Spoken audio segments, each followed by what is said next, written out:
My fiancé said that I'm holding my womb hostage. We've been together for 9 years, engaged for just under 1. I'm 29, he's 33. The other day we were having a conversation about the future, and the subject turned to kids, how many, etc. I said I'd ideally want 2, and I didn't care what gender. He said that he wanted 2 also, but doesn't want a daughter at all. When I pressed, he said that it was because he wouldn't be able to relate to her and didn't want to have to deal with all that. By all that, he meant periods and her dating/having a sex life. I told him that we would have no control over the gender of our kids. He said that he knew, but if we had a daughter, he wouldn't be able to love her as much as a son. What? I wasn't having that, and I told him that if that's the case, I'm not having kids with him. He flew off the handle.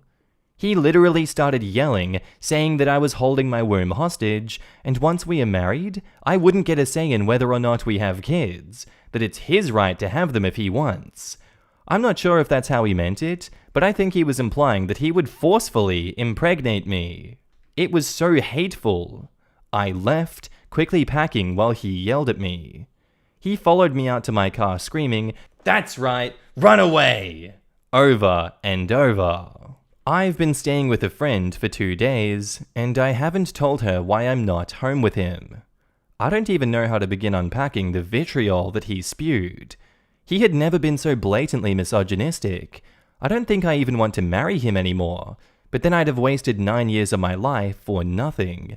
He's been blowing up my phone, apologizing, begging to talk to me. I can't take it anymore. I don't want to do anything hasty. Please, someone set my head straight. And now in the comments, this man has given you a gift. He's telling you in advance what marriage to him will be like. The bullet is coming towards you in slow-mo. Will you dodge it? Yup.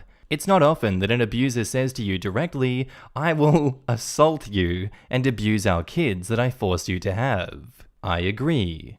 I feel dramatic for saying this, but I wouldn't trust him not to interfere if a girl was confirmed as the baby's sex.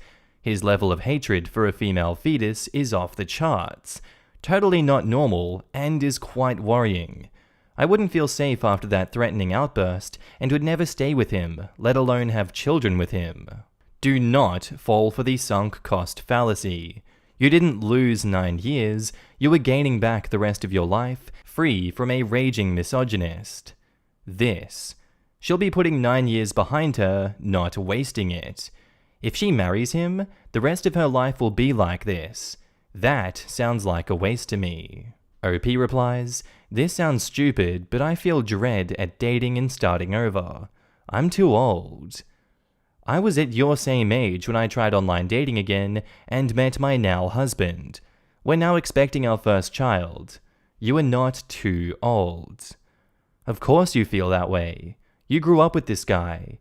You were only 20 when you got together, and the past 9 years, a guy has been causing you to attach your worth to him. But he's not right about that. You don't need him to be happy.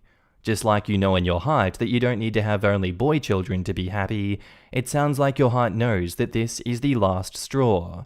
Take it from someone 15 years older than you. Listen to all of these other women. Let them teach you. Not some controlling man who just told you that he would make you his incubator, whether you like it or not. You are not here to breed for him and his family, my friend. You have the right to be free. This isn't medieval times. And take it from this divorcee. There is no feeling like being free from a life that you didn't realize how much you disliked. And take it from this person who found her partner after 30, after being horrifically betrayed by another. You have time. You have lots of chances. There are way more tastier fish in the sea. Do what your heart wants. He's going to make you feel like you need to come home. You're not married. Think about what the word home means. Hint, it means unconditional love, trust, support, and safety. And now, onto the update.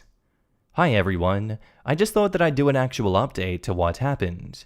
So I took your guys' advice, and I told my friend that I'm staying with. She told me that I could stay with her in her guest room until I found my own place. She called her brothers, and they actually ended up going yesterday with me to grab my stuff. He tried to hide a bunch of my things, like my medicine and expensive skincare stuff, but they ended up getting it for me. He also tried to say that my game system was his, and he would report me for stealing it, even though it's mine. He also broke some stuff. I don't want to recap what else happened in detail because it was unnecessarily stressful, and it took like 5 hours to get my clothes and personal items. The furniture we got secondhand from like Goodwill and Marketplace, so I'm really not too worried about that. Before we left with my stuff, I told him that it was over, and he seemed okay with it. But after we left, he blew up my phone telling me no one would want me and calling me used up and all of these vile names. I don't care anymore. I screenshotted the messages and blocked him. I called my parents and told them what happened, and they're telling our family the wedding is off so I don't have to do it. We haven't put any deposits down yet, so no real loss. I guess on the bright side, I'm not so sad about him anymore. I'm flying to visit my family next week. Thank you guys so much for the help. Now in the comments, I am incredibly relieved to hear all of this. Blessings upon your friend for being willing and able to give you a safe place to land and regroup. I hope you absolutely thrive as you move forward. And OP replies, I'm relieved too after seeing the way that he behaved. I think eventually he would have killed me. Be real proud of yourself. You did such a brave thing. One day, future you will look back with such a sense of relief and inner peace that this is over, and you'll have hope and excitement for your future, and it will all be down to current you. Okay, I just have to say, I am so damned proud of you. I knew that if you told all of your friends and family, they would come to your aid, and I am so happy that you have escaped this horrible man. I wish you all the best. After things have calmed down a bit, and if it's available to you, talking to a therapist will really be helpful for your healing. I wish you the best. OP replies, therapy is definitely in the works. Thank you. Just remember, you didn't waste your time with him. You had your good times, and you grew in other ways, and he's 100% wrong when he tries to tell you that no one would want you. Just be grateful that his mask slipped before the wedding. Seriously, do you think anyone would want him if they knew about what he said and did? So basically, he got it backwards. FYI, girls are just as awesome to raise as boys. I'm glad you didn't have children with this utter misogynist. Just something I'm wondering. You said you've been together for 9 years, and you've never seen this face of him at all. Is it possible he has some mental condition that declared itself, or some kind of brain tumor? I mean, he seems pretty crazy. And OP replies, good question. I think looking back, there have been some moments that I overlooked. I'm a pretty passive and easygoing person, and this is the first time that I've really ever put my foot down. I think it took me not yielding for this side of him to show. I had a feeling that there was stuff that you missed in hindsight. Please be careful. He doesn't seem like the type to accept that you were the one to leave him. Man, she dodged a missile. A slow-moving 9-year missile. I know guys change when it comes time to get married, but it's odd that none of this came up before for 9 years. That's a long time to pretend to be sane.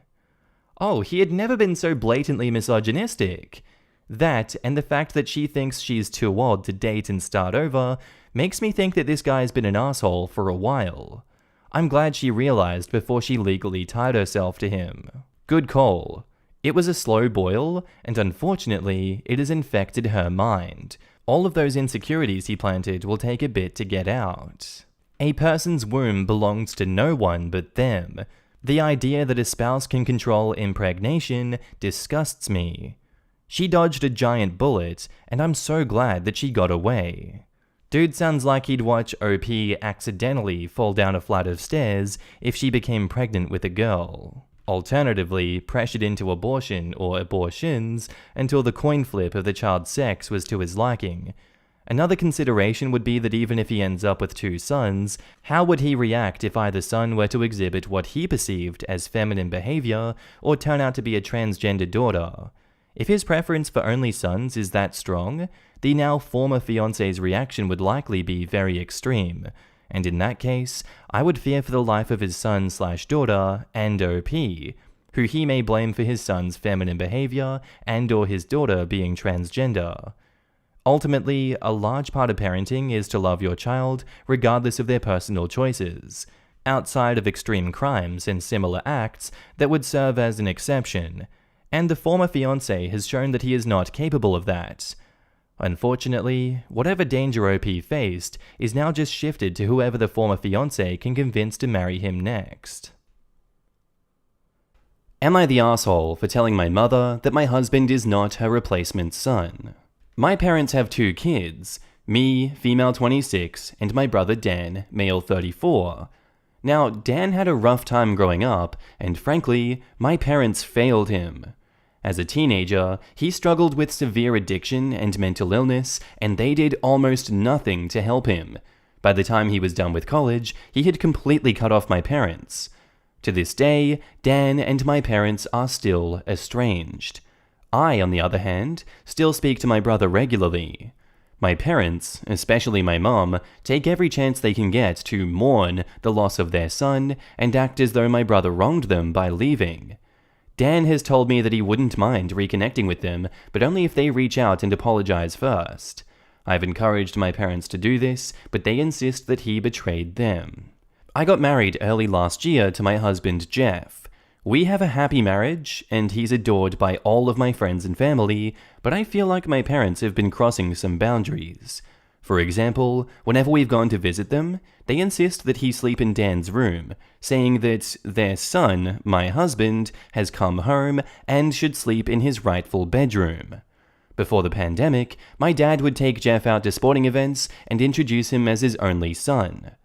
Most of the pictures of my brother in my childhood home have been replaced by pictures of my parents with Jeff. The other day, my mom called to invite me and Jeff over for the holidays.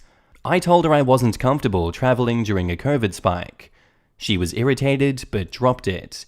Then, she called Jeff and begged him to visit without me because apparently it's cruel for a mother to be without her child on Christmas. Jeff politely told her that he wasn't going to visit without me. She has been emotionally blackmailing him ever since, sending him pictures of stockings with his, my mum's, and my dad's names on them, and saying, "But we already promised so-and-so that our son will be in town." This felt ridiculous and unsettling, so I called her up yesterday and explained to her that she is violating our boundaries. Jeff is not her replacement son, and no matter how much she pretends she doesn't have an actual son, she does. And it is her responsibility to make up for the damage she did to that relationship before it is too late. She started crying and called me cruel for mentioning Dan and said I have no idea what it's like to be a mother and it's disgusting that I'm trying to deprive her of a son when she's already lost one by keeping Jeff away from her. My father agrees with my mother and Jeff agrees with me, though he doesn't like to rock the boat and thinks I should apologize anyway. I thought I did the right thing. But now I'm really not sure if I went too far. Am I the asshole? Me personally, I think we found some more victims to chuck in the basket of assholes. Yes, it's getting quite cramped in there as of late, but I think we can make some room for these two. To just ignore your son who is struggling with addiction and mental illness, and then to cast him aside entirely? Usually this casting aside happens when they're stealing money from you, threatening your life, and a bunch of other disruptive behaviors. But to me, it doesn't seem like OP's brother was doing that, and these parents cast him aside because they didn't want him anymore. Obviously, I'm not getting the full picture, but that's how I feel about the situation because OP is still on good terms with their brother. This seems to be solely the parents' issue, and I think OP's actions here are acceptable. Don't force Jeff to go to a Christmas with these lunatic parents if he doesn't want to. Not the asshole, OP. These people suck. Now in the comments, not the asshole. And your parents sound hella emotionally abusive. If you plan on having kids, set your boundaries well before you start that journey. And OP replies, "Oh, for sure. I do not want my children to have the same childhood that I had. My parents have always been a bit off. But until now, I've just kept quiet and put up with it. Something has to change clearly. Honestly, if you have a boy, run for the hills, because they'll start to crap on your kid next. Not the asshole, your parents need major therapy. Also, sorry to be the one to say it, but your husband needs to tell them to back off. I'm not your son, you aren't my parents, it is not cute, it makes everyone feel gross. This stops now. I mean, really, I assume Jeff has or had his own parents. No one should have to deal with guilt tripping and emotional manipulation and, "but I miss my baby," from people that didn't even raise them. God damn. I read this wearing a Pikachu face. For real. Not the asshole, so not the asshole. Your parents sound mentally unbalanced. This is a seriously unhealthy behavior, and it will have a negative impact on your marriage. Because to them, you got married, your husband is better than their son, they don't have to be responsible with the emotional upkeep like they did with their teenage son. So they are replacing their son with your husband so they can feel good about their son, while still maintaining the role of victim where their real son is concerned. That is convoluted beyond all reason, and you need to make some very firm, very lasting boundaries with them. How are they going to act if you and your husband ever have a baby, especially a boy? When they overstep your parenting boundaries, it will be to talk about that baby as their baby, how they raised him, etc. I'm definitely extrapolating here, but it isn't exactly a reach to think that they will not only continue this behavior, but escalate it. And OP replies, "Thank God. The way my parents were talking to me, I thought I was crazy for finding their behavior disturbing. I think you are so right about potential kids. I know that even now, I'm not really comfortable being around my parents, so there is no way they are seeing me without defined boundaries, much less any children I may have." And now back up to the post, we have an edit. "Thank you all for the support and advice. I appreciate it so much. I haven't been able to sleep, so I've been reading every comment. I don't know if I have the emotional energy to post in Just No Mother-in-Law yet, but I'm reading a lot of what's posted there and already feel less alone. My tentative plan is to arrange for me and Jeff to get individual therapy and maybe couples therapy later on. We're going no contact with my parents for a while. I'm also planning to invite Dan to stay with us over the holidays. I have a lot to make up for, and I want to spend as much time as I can with him and let him know that he is loved." And edit 2, also in response to the people pointing out the gross incestuous implications behind this, with the way my parents talk about me and my husband, most people who didn't know me growing up assume that I'm their daughter-in-law and Jeff is their son until one of us corrects them. And now, on to the update. Hi, I posted several weeks ago about a situation in which I felt that my parents were trying to replace my brother, Dan, with my husband, Jeff. I want to first express my gratitude for everyone who commented and messaged me. I was raised in an unhealthy environment, and as such, I was very out of touch with what normal family dynamics and boundaries look like. The support, the resource recommendations, and the respectful criticisms have all been invaluable to me as I've begun to confront what I've avoided for a long time. People have messaged me asking for an update. Well, I'm happy to share good news. My husband and I went no contact with my parents as many of you suggested. We have also both started going to therapy. We've only had 3 sessions each, but I can definitely say that it's been a total relief to process things that I've been bottling up for my entire life. I already feel like I can understand myself and the clustercluck that I grew up in significantly better. I'm kinda kicking myself for not trying it sooner. Jeff has felt the same way with his sessions from what he's told me. Under professional advisement, we are holding off on couples therapy until we do a few more individual sessions, but we hope to start in the near future. Now for the main good news. My brother Dan is spending the holidays with us. After taking health precautions, he drove up last week and is staying with us past New Year's. Having Dan around has been incredibly special for me and Jeff. Dan and I have been making up for so much lost time, and I have never seen him smile so much, and it warms my heart. I did tell him about the situation with our parents and Jeff before he came. It was hard to hear, but Dan has a really strong support system and seems to be processing it in a healthy way. He's coming up on 7 years sober now. I was finally able to apologize to him for not stepping up as a better sister earlier in his life and enabling our parents' abuse. He says he doesn't blame me, but I still want to show him through my actions that I will always be there. My parents have been pretty much losing their crap this entire time. especially when they found out that Dan is with us. As a people pleaser, I'm proud of myself for being firm in maintaining my boundaries. Right now, my heart is filled with more love and joy than it has been in a long time. I know life won't always be like this, but my brother is safe and healthy and happy and knows he is loved, and that is everything to me. I am sincerely appreciating what I have. Anyway, happy holidays, everyone. Thank you again for your help. Much love to all of you. And edit, wow, all of your comments and messages have had me happy crying all day. I did not expect such an outpouring of love and support, and it's making an already beautiful holiday season even better. The compassion you have all shown us means so much more to me than I can even say. And thank you for all of the awards. I've been showing Dan all of the comments congratulating him on his sobriety, and he wants to say a heartfelt thank you. Emotions are running high in our house today. This Christmas Eve is one for the ages. And now in the comments, yay, Merry Christmas. Enjoy the peace of going no contact with toxic family and the joy of being with people you love and who love you. And OP says, thank you so much. Merry Christmas to you too. I hate that OP feels some blame about not stepping up against her parents when they were younger. She is 8 years younger. What's a little kid to do? She was only 10 when Dan was 18. I'm glad she went no contact because those parents, wow. She cares a lot, and it's great that she's setting boundaries with her parents. Sometimes people that care that much can be pushovers. Hopefully her brother can continue to convince her that she isn't to blame. I am 100% sure the parents won't notice a pattern and just say, our daughter also betrayed us. We have no idea where we went wrong.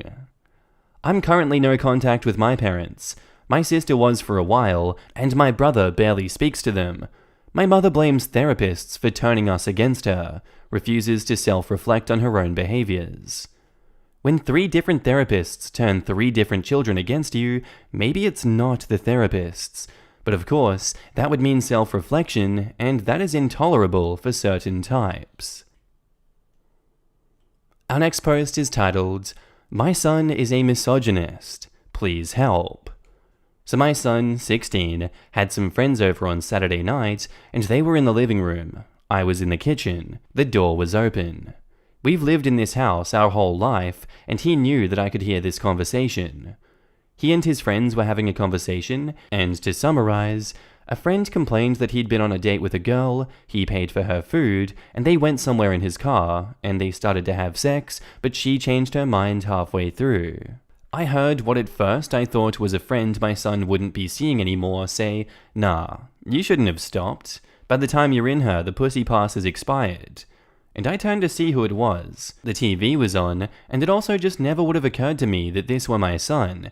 But it was him who had said it. He saw me standing in the doorframe, but he continued, saying, and I'm going to paraphrase because I'm too disgusted to recount it all, it's not your fault that she regrets giving it up or only wanted to go until she was finished. She went with you. That's consent. To my relief, at least, his friends were obviously super uncomfortable with his remarks. One said, that's really not how it works.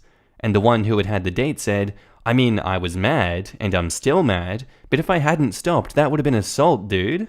And my son casually brushed it off like, nah, it wouldn't have been. And the conversation died down, and his friends left within half an hour after this.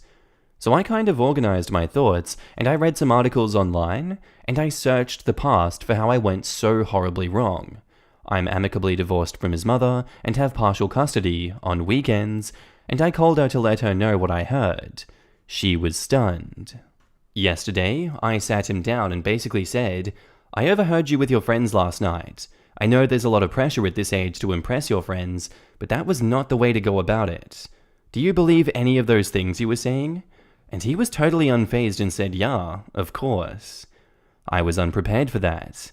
I was really clinging to the belief that he was just trying to seem cool. So I said that I was disgusted to hear him speaking that way when I thought that it was just macho bullcrap. But to know that he actually espoused those beliefs left me speechless, and I needed a minute.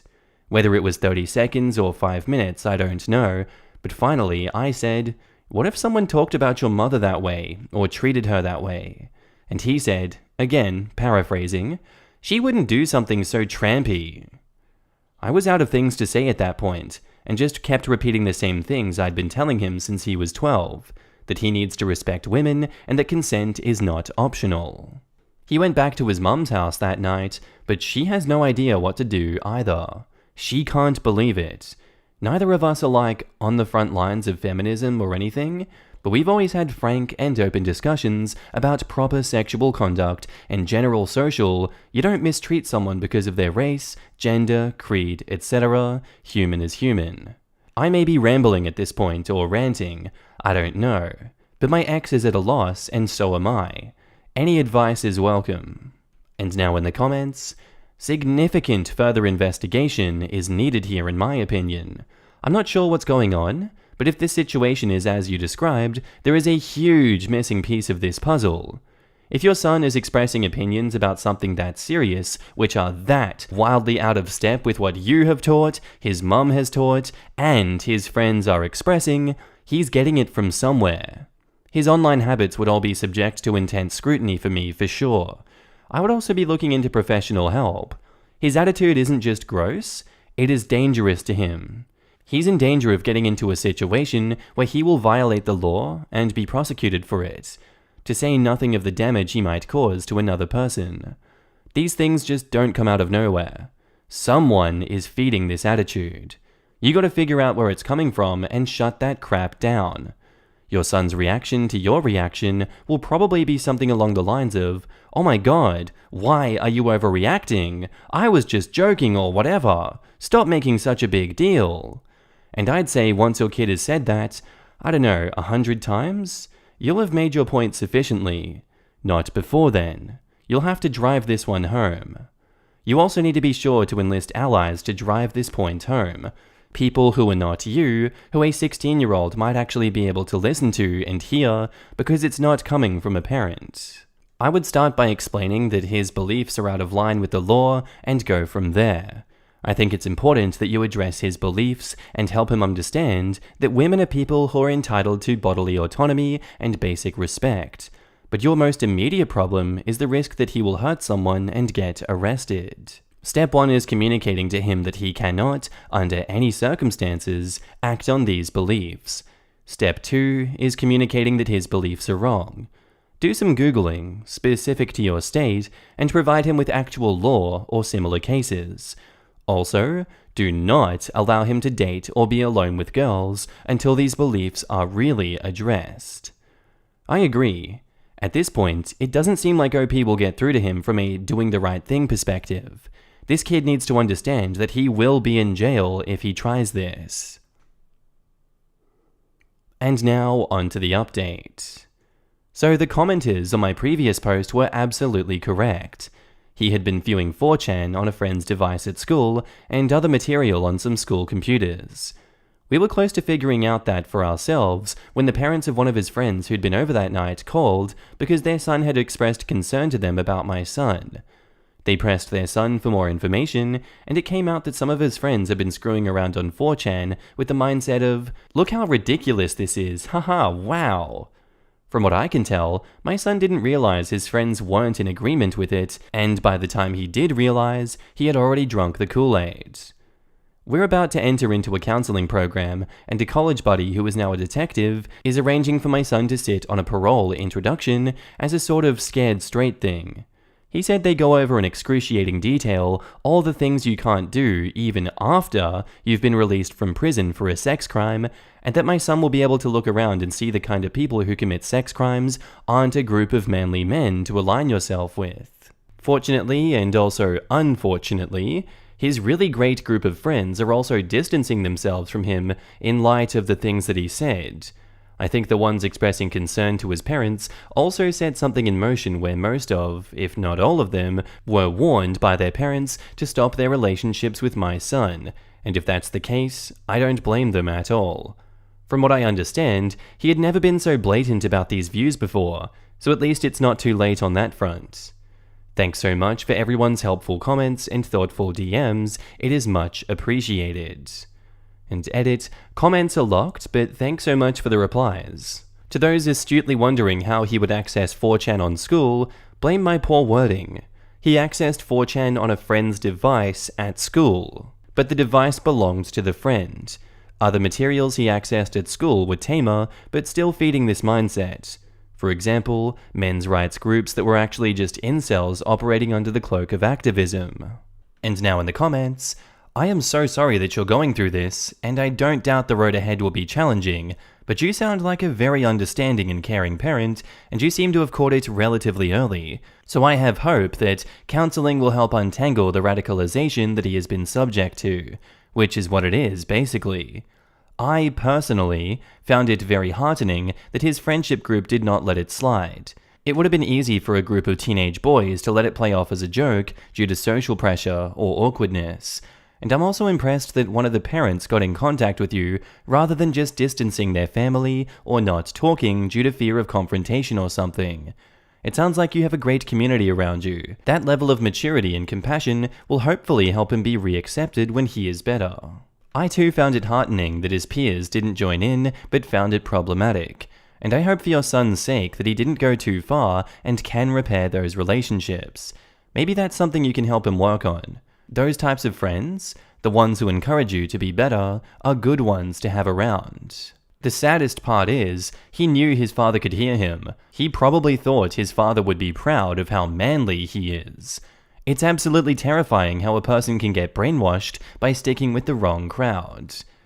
It's very easy to strengthen your own views with the internet. The entire complaint about apps tracking you for targeted ads is that our devices now know us so well, they show us things that we want to see. Google a recipe for pizza, and suddenly all of your ads are about yummy pizza. Sounds great, right? You like pizza. Click like on that pizza meme. You've now reinforced the algorithm. Slowly but surely, you'll see less and less of anything else. Pizza is at the top of everything. Everyone is talking about pizza.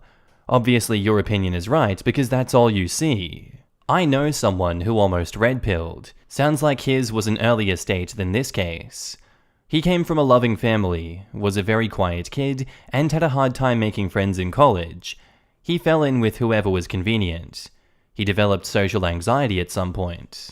He says that he had one friend where they'd talk smack about the girls in class and how they didn't deserve to be in his same program. The only thing that he says stopped him from going down a misogynistic path was finding a group of mixed-gendered friends. He always kind of went with the flow and was not a planner, so kept attending this one group's events. And at some point, he befriended the women in the group. And at some point, it slowly dawned on him that he had been incredibly close to becoming an incel. He is super ashamed of his past views and stopped hanging out on 4chan at around the same time that he had social plans with this group. He thinks it was a combination of becoming more mature and having a rock-solid group of mixed-gender friends that kicked him from going to the incel route. But he sees how easy it could have gone the other way. And now he attends women's marches. Our next post is another update to a previous story that we covered, titled, "Am I the asshole for refusing to cook dinner?" Update 2. So another update. This one is not good. Forgive me for any errors, I'm shaking as I type this out. So I was heading over to our house to drop daughter off with my husband, and I was a tad bit concerned because he didn't give me a responsive acknowledgement like he had the previous days. I thought that he might have fallen asleep, and it didn't matter since I had a key.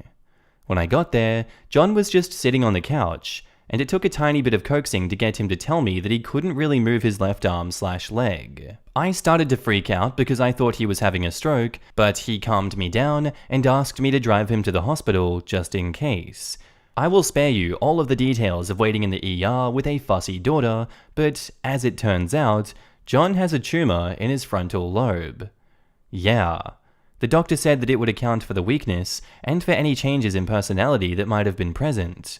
We don't know if it's cancerous just yet, since they haven't done a biopsy or anything, but I thought that I'd let you guys know, as John said go ahead. So that's where we are now. I'm terrified, calling my parents and my in-laws. My parents are about to go on their vacation, flying out tonight, and I encourage them to still do so, because there's still testing to be done. My in-laws will help me with daughter. They will watch her so I can have a little bit of alone time with John, and then I'll go home and they'll go to the hospital to be with him. Hopefully this will slow, and preferably stop, the onslaught of comments and DMs telling me to divorce him. I love John with my whole being, and he needs me. My in-laws are reaching out to their relatives to see if this is genetic or just simply bad luck. John keeps apologizing to me, and I've been trying to get him to stop. He has a brain tumor. He couldn't control what he was saying. It is also terrifying, and I don't know what to do anymore. Thanks for all of your precious advice, and if anyone has any suggestions of how I can keep myself composed during this, I would love to hear it. And now in the comments, you went to someone who was scared about possibly having brain cancer and asked him if you can update your Reddit post? And OP replies, the only reason it was even brought up was because I apologized for putting our dirty laundry on the internet, because I keep getting messages about how I should divorce him, and he told me that it was fine and that I could update it so that they would hopefully stop bringing divorce up because neither of us need those comments ringing in our ears right now. My niece had a swift personality change, got pregnant by some random guy that she couldn't name, said screw it one day, and quit her job. She was in the hospital with the baby who needed heart surgery, and she got this biting headache. From the kids' room, they took her to the ER. CAT scan showed frontal lobe tumor. She is 2 years out now from surgery and chemo. No evidence of disease, and she's acting normal. My uncle was a weird guy all his life, and then many years later, he had a tumble down the stairs. Doc orders CAT scan just to be sure, and voila, tumor. He had surgery to remove it, and his whole personality changed. Now he's calm, cool, and collected, and my aunt is very happy now. Wow, I'm so sorry for them. He realized his mistakes and was trying to work it out, and then something this bad happened, and he does not have a job anymore. It sucks even more because, to an extent, the mistakes weren't totally in his control. It could be more than to an extent out of his control. Brain tumors can seriously mess with how a person thinks. Yeah, that sounds absolutely horrifying. Having the person that you are taken from you through no fault of your own. F. It's a frontal one. For those who don't know, the frontal part of the brain controls your personality and your emotions. When someone gets a frontal stroke, it takes about 2 seconds to know. They become very violent, impatient, they make all the worst decisions possible. They are not the same person you once knew. A tumor is likely acting in a similar way. Poor OP and her husband and daughter. I truly feel for them. I hope they can do surgery because if not, it's gonna be a sad, sad time for them. I want a divorce after 9 months of marriage, but people in my surroundings seem to find this odd and immature.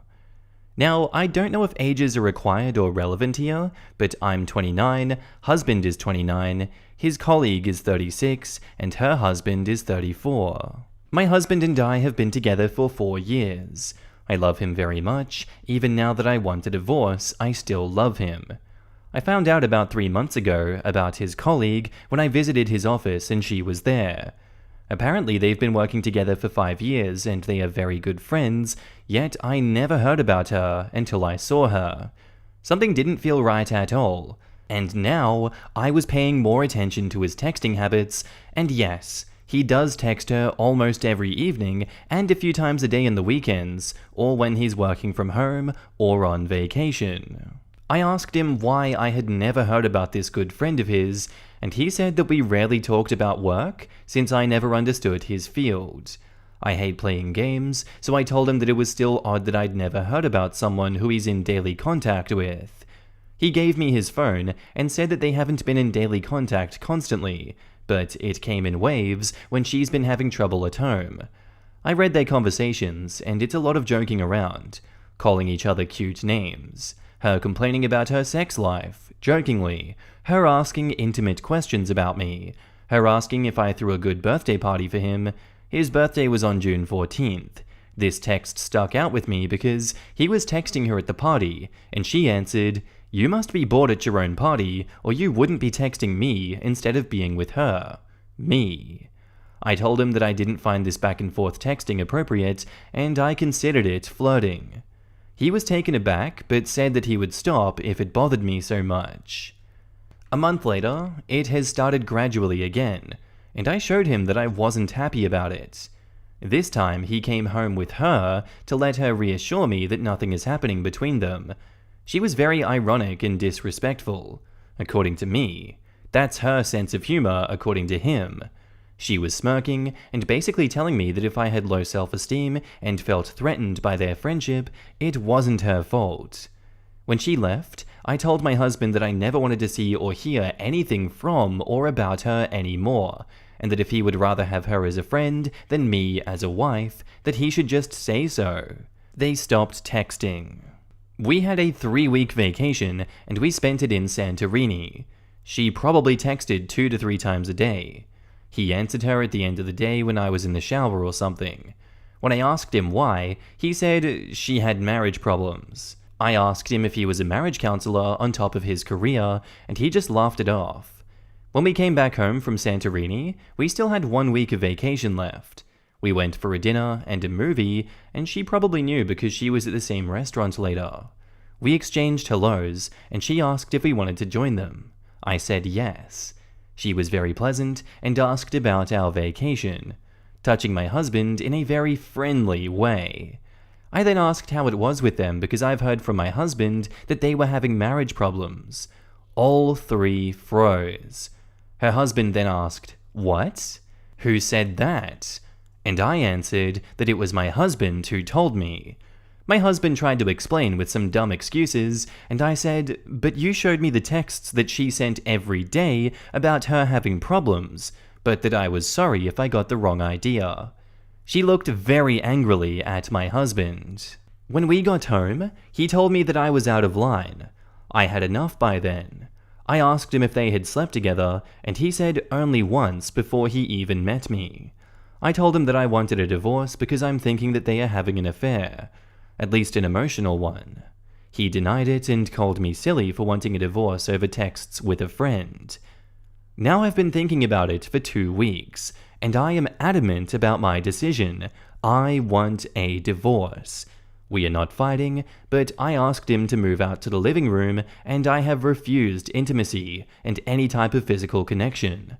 I spend more time out of the apartment, work, working out, and long walks. I spend a lot of time at a library or at the movies, alone, and when I come home, I have already eaten dinner. I just take a shower and then go to bed. I have spoken to my mother about everything I've written here. She thinks that I'm making a big fuss about nothing, and my in-laws have heard about me asking for divorce from my husband, and they also think that I'm making a big fuss. I haven't told anyone else yet because I'm not prepared to hear how immature and rushed my decision is. He has tried to talk about compromise, stop being her friend, marriage counseling, and even finding another job or moving to another city. But my guts are just telling me something is very, very off, and that marriage should not be this hard, especially this early. And now in the comments, was she already married when they slept together? And OP replies, I guess so. I couldn't find when they were married while Googling her, and I don't want to ask my husband about it. Your gut is correct. The fact that he brought her to your home and watched her insult you, hid a relationship, hides all communication, and then makes you feel like crap, run. You deserve better. Here is what you've laid out in your post without any bias. 1. Wife discovers her husband has a very close female friend that her husband has failed to disclose. 2. Husband blames the lack of disclosure on not asking about work stuff, and you wouldn't understand his field, putting blame on wife and being condescending. 3. Husband and co-worker text multiple times a day, regardless of topic. They frequently discuss their marriages, home lives, and major events. 4. Husband shows wife his phone after questioning. Texts reveal flirting, nicknames, and talking about sex life. 5. Wife sets boundary around texting because she sees it as flirting. Wife prefers texting stops and the relationship is professional. 6. After a month, husband starts rekindling non-professional relationship again, going as far as to bring co-worker home with him to reassure wife of their relationship. Co-worker is rude, insults wife, and implies that she is aware of the couple's home life. Wife is not reassured. 7. After the meeting, wife says that she never wants to see, hear, or be near co-worker again. Presents with ultimatum. Husband has to decide if he wants a wife or co-worker as a friend and make a choice fast. Husband chooses wife. 8. Couple has 3-week vacation, 2 weeks away in Greece. Co-worker texts husband daily and he hides it from wife. Choosing moments when wife is 100% unable to catch husband in the act. 8a. On week 3, couple runs into co-worker and her spouse at local restaurant. The four sit for dinner. Wife decides to ask if co-worker's marriage is going okay because she heard that it's in trouble. Co-worker's partner is confused. Husband and co-worker are very angry with wife. 8b. Once home for dinner, husband and wife have an argument about appropriate discussions, discretion, and breaching trust. 6. Husband admits to sleeping with co-worker once before wife and husband met. Wife asks for divorce because she believes there is an affair, at least an emotional one. And 7. Husband gaslights wife, calls her silly and emotional, and then ropes his parents into it. Wife asks her parents and they say the same. Wife goes on Reddit for advice. Does that sound so emotional and irrational now? And edit to add, sorry for the format, I'm on my phone, and thank you so much for the awards. Seeing situations like these irks me because we have all been there at one point. No one deserves to feel vulnerable, silenced, questioning anything and everything because the people in their lives don't respect them or have integrity to find a way to address concerns as opposed to gaslighting. Trust your gut. It is your relationship. People will always criticize or judge for your decisions, but at the end of the day, it's your life, your happiness, and your peace of mind. I commend you on not giving in. Don't. If he's playing games like this early on, even with a full cutoff of her, there is no telling what would happen later. And, despite him trying to play innocent, these are games. His reaction after that dinner together proved it. He knows exactly what he's doing and thinks that he can play you for the fool. Don't listen to your mother or anyone else about trying to belittle this situation. It is safer that you have a divorce now while there is no big stakes to be dealt with. Children, big property, etc., than later where things will be messier and more difficult to recover from. And now onto the update, we have a reply from the soon-to-be ex, titled, "My wife is leaving because she thinks that I'm unfaithful with my married co-worker. I'm not. She wrote a post here that went viral.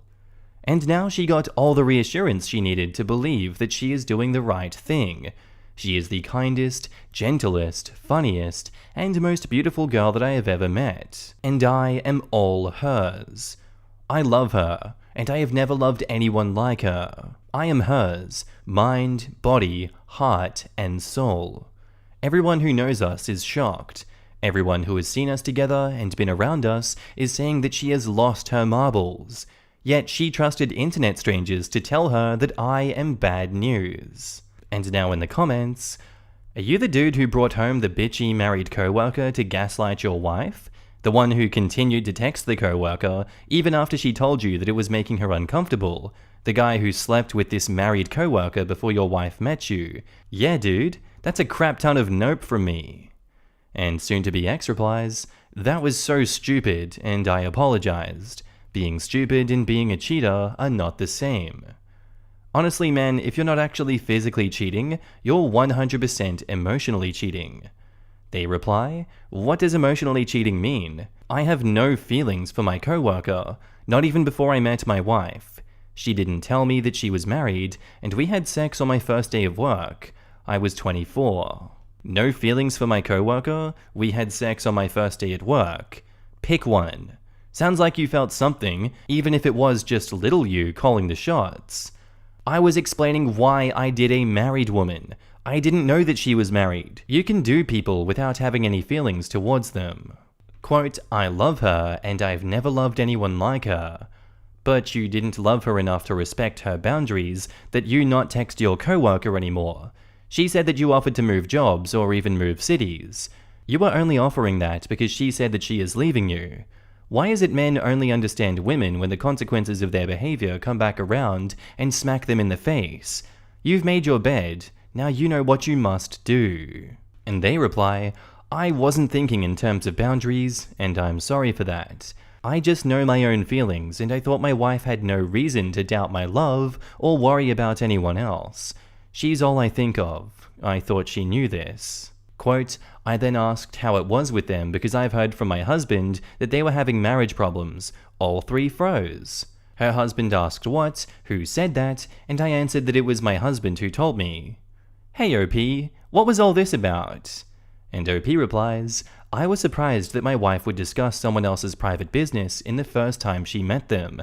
That's not her. Have you stopped talking to the woman to start? And have you told her husband the truth? I believe your wife told you to do so. And they reply, yes, and started looking for new jobs. I've been going on interviews, and I'm going on a few more next week. I haven't told the husband no. I thought his wife would be the one telling him, out of respect. They also have small children. Your wife asked you to tell the husband, but you're too much of a coward to do it. Have you even told your coworker to tell her husband that she cheated on him, or you will? And they reply, not a coward. I have respect for him. His wife should be the one texting him. And now on to the final update. Update on my divorce from my husband of 9 months. Hello everyone. As many of you know, my post went viral, and even though I appreciate the support, I wasn't planning on making any updates, for the reason that my husband was very affected by the backlash. I want to start by saying, I never meant to hurt my husband or anybody for that matter. When I was venting here, it was coming from my broken heart, and I never expected it to go viral because people break up all the time. I'm sorry I hurt you. It was never my intention. I was still getting 30 to 40 messages a day about updates. I've been here long enough to understand that it's crude to just ignore everyone who has been invested, whether it's out of thoughtfulness, relatability, or just for the entertainment. So I'm here now to make an update. My husband has now moved out. He left yesterday and moved back in with his parents. They live about 4 hours from here. He's applying for jobs closer to his new location. Before he left, he apologized for everything and asked for my forgiveness. He's coming back next weekend with his friends and my in-laws to move the bigger stuff. He's only been able to pack his clothes, his PC, and consoles this time. We've also been at the bank to look over our finances. None of us can actually buy the other out of the apartment, so we're gonna need to sell it. Until we do, I'm staying and paying the rent, and we split the loan plus interest 50-50. It's very sad because I worked so hard renovating and decorating this apartment, but I don't think a 29-year-old needs a 2-bedroom at any rate. My husband has also promised to co-sign amicably without asking for a trial period. This means our divorce is going to be smooth and fast, maybe 6 months, due to us not having any children under 15. My mother is more lenient now, even though she thinks I'm still ruining my life. She has accepted my decision and is showing me support, albeit very modestly. It's nice to have my family's support now. I have a feeling that I'm going to need them a lot in the coming period of my life. I have spoken to the colleague's husband. Yes, this was a tricky one. If you followed my comments, you must have sensed that I was reluctant fighting this battle. No matter how much you thought telling him was the morally right thing to do, I still found it hard to make it my business. My beef was never with her nor her husband, and especially not with her children. No, they are not my husband's. I had no idea what their relationship was like, and I never thought that it was my place or duty to interfere, so I was hesitant. The husband contacted me on Instagram, however, and we chatted for a while. I told him everything I knew, and that my marriage was over. He thanked me for telling him, and said that he didn't know anything about what's been going on, including her infidelity. I wished him luck, and he said that he was sorry about my marriage, and offered to buy me a drink in the future because he understood what I'm going through. So that's that. I'm 29, a divorcee, and God, I wish I'm doing the right thing here. It feels like I'm just winging it for the time being. Good night. And now in the comments, you made the right call. Proud of you. Finally, a woman who made the right decision. I have seen so many women taking their shitty husbands back. I was a divorcee at 28. 10 years later, I am happier than ever. Good things are ahead. You chose you, your own life and happiness. Don't ever feel bad about putting yourself first in this situation, because you are worth it. I wish you all the best. Good on you for going through it. Like most would suggest, I think therapy is a good option if it's available. So, out of curiosity, is her husband divorcing her too? I imagine he must have told you while you two talked. And OP replies, I have no idea actually. It was just DMs on Instagram, so I haven't seen his reaction. He was very calm and understanding and apologized on his wife's behalf. They've been married for so long and have 2 children, or 3, so their situation is totally different from mine. I would tell the husband that she had sex with your husband on his first day on the job if you didn't already. I hope he has an escape plan as well. The faithful ones are always wasted on the deceitful ones. And OP replies, I told him everything. At 29, you think you're just winging it. At 39, you know that we all are. And while 29 years old may not need a 2-bedroom apartment, as a relatively new single female 29 years old, a second bedroom is so great to have. I've had family visits and a separate space to work out of that isn't next to where I sleep. It's a pain to clean it all, but it is so worth it if it's in your budget. Being able to have family and friends come see me and have a place to stay has been such a joy. Also, OP is very much not alone. I have several friends who have also been divorced before 30. One just got engaged to her future second husband, and from what she's said, he was worth the painful lessons that she learned along the way. At least the husband is cutting his life away from the coworker too, I guess. It does confuse and infuriate me that he didn't disclose any of his and coworker's friendship and relationship during the 4 years that he and OP were together. Very, very odd. And what were the circumstances of which he slept with a married coworker on his first day of work, and why the hell would he think that's okay? I wonder how he's explaining this divorce to everyone. Not the truth, presumably. I would never be able to trust him. That's a huge thing that I feel like people are ignoring because it happened prior to meeting OP. If you are so attracted to someone that you sleep with them after 1 day of work-related interaction and then find out that they are married, you 100% should not continue a personal relationship with them. Especially once you're in a committed romantic relationship with someone else. Especially if you don't feel like you can tell your significant other about them. That's 3 degrees of wrong, ignoring the don't crap where you eat guideline. Our next post is titled, Am I the asshole for telling my neighbors that I don't care for their living situation? I know the title sounds bad, but hear me out. I recently relocated to Orlando from Miami. I moved to some apartments that most would consider really nice. Not high-end or anything, but definitely nice. Miami was just too expensive, which is the reason for my move. So because I work from home and I have 2 dogs, I wanted to get a 2-bedroom apartment. One that can be an office that I can work from, and one for me to sleep. After having my office in the same room that I slept in my last home, as I still lived with my mum, it felt suffocating, like if I never got to escape work. This has been much better for me mentally, and I feel like I'm actually leaving work after I close my laptop. So I've been here about a month, and recently saw a family moving in. I'm very introverted, so I didn't introduce myself or anything. The only time I really ever have contact with anyone is when someone is walking their dog at the same time I am, and our pups want to say hello to each other. Very quick small talk, and then we are on our way. Today, as I was going back inside after walking my dogs, I saw the wife and I just gave a friendly smile. Nothing more. I decided I should throw the trash out before I clock in for the day just to get it out of the way. As I was walking back to my apartment, the wife stopped me to introduce herself. I introduced myself as well. She then asked if I lived with a girlfriend or anything.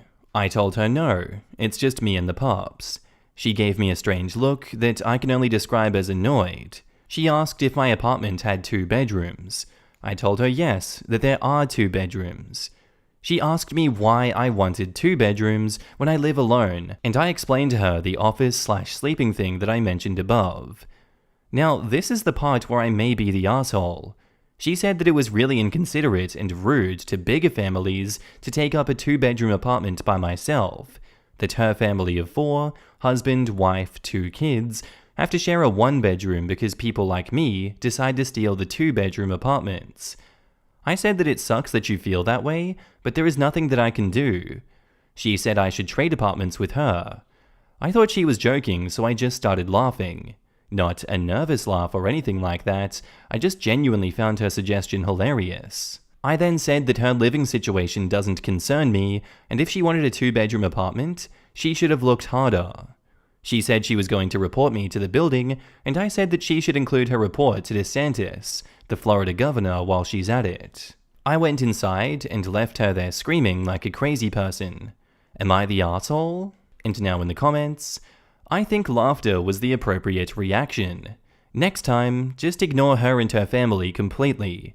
Consider getting a doorbell camera because these people are clearly unhinged. And OP replies, yeah, that's the plan. Just never want to interact with them again. The doorbell camera I have had for some time, so definitely keeping that motion sensitivity as high as possible. If her family of 4 is living in a 1-bedroom apartment, it's not because you're living in a place that you can afford and it suits your needs. It is because either she and her husband cannot afford a place that suits their needs and their desires, or because she and her husband are putting their desires above their actual needs. You are not the asshole. She's the asshole for being judgmental and having a highly flawed so-called logic that allows her to spew such a self-centered, inconsiderate nonsense. The reason is also because the US has screwed itself through bad policy on owning multiple homes, zoning laws, and not making public housing as much as personable responsibility. It doesn't mean that they aren't entitled out of their ass to demand another person's stuff. Demand it from the government like a normal person. Not the asshole. I very much doubt that there are no other 2-bedroom apartments in the place where you live. She should rent one of those. She's being a mooch. And OP replies, I'm not trying to justify her reasoning, but I'm not gonna lie. There was a waitlist for these apartments. I actually had to wait about 6 months from the time I applied to when I actually got the keys. Maybe she was in a sink or swim situation and got whatever she felt was the quickest solution. Still same judgment. She doesn't have to live at those specific apartments if there isn't one available that's not suitable for her family. Not the asshole. Immediately report this as harassment to the building management. You need to document this before she starts spewing lies. I would also recommend getting a camera for inside your apartment that records both audio and video, because I would not be surprised if she starts complaining about your dog's barking in an effort to get you evicted. Cover your ass and start preparing for war. And now onto the update. First off, I want to thank every one of you guys for your messages and comments. I really did think for a moment I may have just been a dick to the lady, but I guess it's just a crappy situation due to the affordable housing issue going on. So to update you guys, I did not report her. Although she probably deserves it, I decided against it. She's probably some angry mum who more than likely had her back against the wall with everything that life has thrown at her. Yes, she was being unreasonable, but I can imagine the stress of a parent is bad. This is not me excusing her, but trying to empathize. With that being said, she did piss someone else off. Not sure if for the same reason as me, but I heard her screaming at someone else. I guess the guy that she screamed at decided to report her to management. I haven't seen any moving trucks or anything, but I've only seen the husband and the kids leaving the apartment. It looks like life is going on as usual, but to avoid eviction after having just moved in, I can only assume the husband has set some boundaries regarding her yelling at people. Sorry it's not a juicy update, but it's just a crappy situation for her and her family, and she was probably stressed to a boiling point. Thanks to the guy that did report her though, the rest of the residents living here can at least be at peace without her craziness and entitlement. And now in the comments, sounds like this problem will sort itself out, because someone this bitter and angry won't be able to hold it in forever. I suspect they'll be evicted at some point in the near future. I'm hoping they introspect themselves and they don't cause any more trouble. You have a lot of empathy, and that is an admirable trait, and it's working itself out. Good for you. It's ironic that her approach to hunting for suitable accommodation for her family might render them homeless. It's a very good idea for her to lay low for a while, and I hope she hasn't ruined her chances to keep their apartment, however inadequate it may be. In any case, you have nothing to feel guilty for. You were on the waitlist and pay your rent. What the hell? OP's life and financial situation is none of Crazy Lady's business. Yup, it's a crap situation caused by systemic issues, not her neighbor. I get the frustration she's feeling, but she's directing it towards the wrong person. Why didn't they just rent a larger apartment elsewhere? Why did it have to be this specific building? I know, right? Orlando isn't hurting that bad for 2-bedroom apartments, and I doubt that it's an affordability thing because there are so many options in the same price range. 2-bedroom apartments are expensive as hell, but I doubt OP's is somehow magically way cheaper than all of the rest in the area. Source: am an Orlando renter. Wait until she hears about millionaires in Miami who have mansions with dozens of unused bedrooms and all of the houses, condos, and buildings that go unused most of the year because they're owned by wealthy folk who don't want or need to use them that often. She'll blow a gasket. My husband asked me for an open marriage because he wasn't attracted to me anymore. About 1 year ago, my husband told me that he wasn't sexually attracted to me anymore. I kind of understood that because since our second child was born, he hasn't had sex with me. He said that he loved me more than anything in the world and that the rest of the relationship was perfect, but he needed to have sex or he would go crazy. I was taken aback, but I started asking him about the definition of an open marriage, and we discussed it over a few weeks. To be honest, I was feeling sexually deprived, and the idea started to grow on me. I said yes and asked if there were any rules, and he said usually every couple had their own rules. So our rules are, no bringing them home and use protection. My husband was very clear that he also wanted to know who the other person or persons is and when. The reason, he said, was to plan our days. He was meeting new women within a week. He told me everything, showed me pictures, and was gone most of the night. I'm not gonna lie, I felt like crap, but I thought I needed to give it time. I was more careful because I needed to know the people I had sex with and at least had some kind of feelings. But I started to relax more and flirt back with guys. One of them is a client, Jay, male 36, at the bank that I work for. Not my client, but he sees me often, and he's always been pleasant and extra chatty with me. I started flirting about a month ago, and I finally decided that I was ready to start sleeping with others. I told Jay about my arrangement, and he was disappointed at first, but then he said that he was in. I went home to my husband and asked him if he was going to do anything that Friday, and he said no. I told him that it was good because I needed him to be home with the children. I showed him Jay and told him that I was meeting him on Friday. He was silent. Friday came, and my husband texted me that he was stuck at work and that he later was going to meet a girl so he couldn't watch the children. This continued. Every time I fixed a date with Jay, he would do the same and leave me with the children. Now, I don't mind spending time with my children, but I was getting annoyed anyway. Last Monday, I had no meetings at work after lunch, which often means that I don't need to stay in place. I texted Jay if he wanted to meet and he was at home. My children are in daycare. I went to his place and it was amazing. I have missed this so much. The feeling that I am desired and someone's eyes on me filled with lust for me, my body. When I got home, I told my husband, and he was livid because I didn't tell him beforehand. I broke a rule. I told him that I didn't. He knew that I was seeing this guy and that I've been trying to make time. Anyway, he didn't speak to me for the rest of the evening.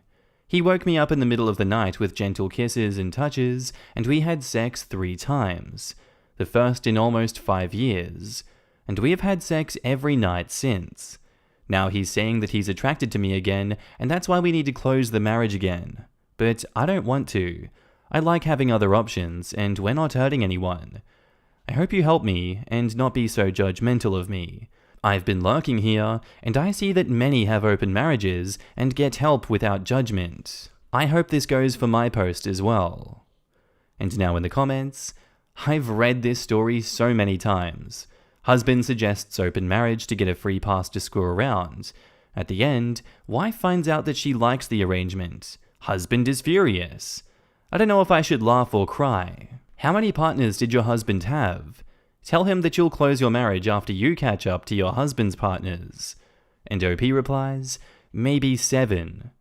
So he's had around 7 partners, and the minute that you seal the deal with one, he wants to close the relationship? I'm going to be very honest here. He never wanted an open marriage. He wanted to have his cake and eat it too. He actively did things to avoid having you go out and meet Jay, but he was able to go out and do whoever, whenever. He was mad when he found about you meeting with Jay, not because you didn't tell him first, but only because it actually happened. I guarantee, if you would have told him prior, he would have done everything to make sure that it didn't happen, or try to start an argument with you about something else, so you would have been distracted and it wouldn't have happened. Do not close this marriage back up. This is the answer. Husband definitely wasn't into having OP mess around. That was why he wanted to know when. He wanted to deny her an opportunity. I'm surprised OP didn't catch on.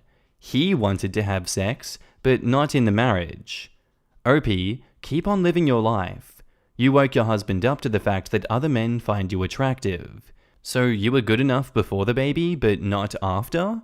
And when you finally start with the open relationship, suddenly he doesn't want it anymore. Screw that. Don't make a mistake with another baby with this man, because it's not gonna happen again. You don't go from, I'm not attracted to you, to let's make another baby in 12 months. He knows you were enjoying yourself, and he doesn't want it. A lot of men love to have babies with their wives, but don't want their wives to look like they've had babies. I hate it here sometimes. And now, onto the update. Thank you everyone for waiting. I'm sorry that I couldn't make an update earlier, because I needed this thing to unfold before making any other updates. I am sorry in advance for making it too long, but our situation has gotten much more complicated than our entire marriage altogether.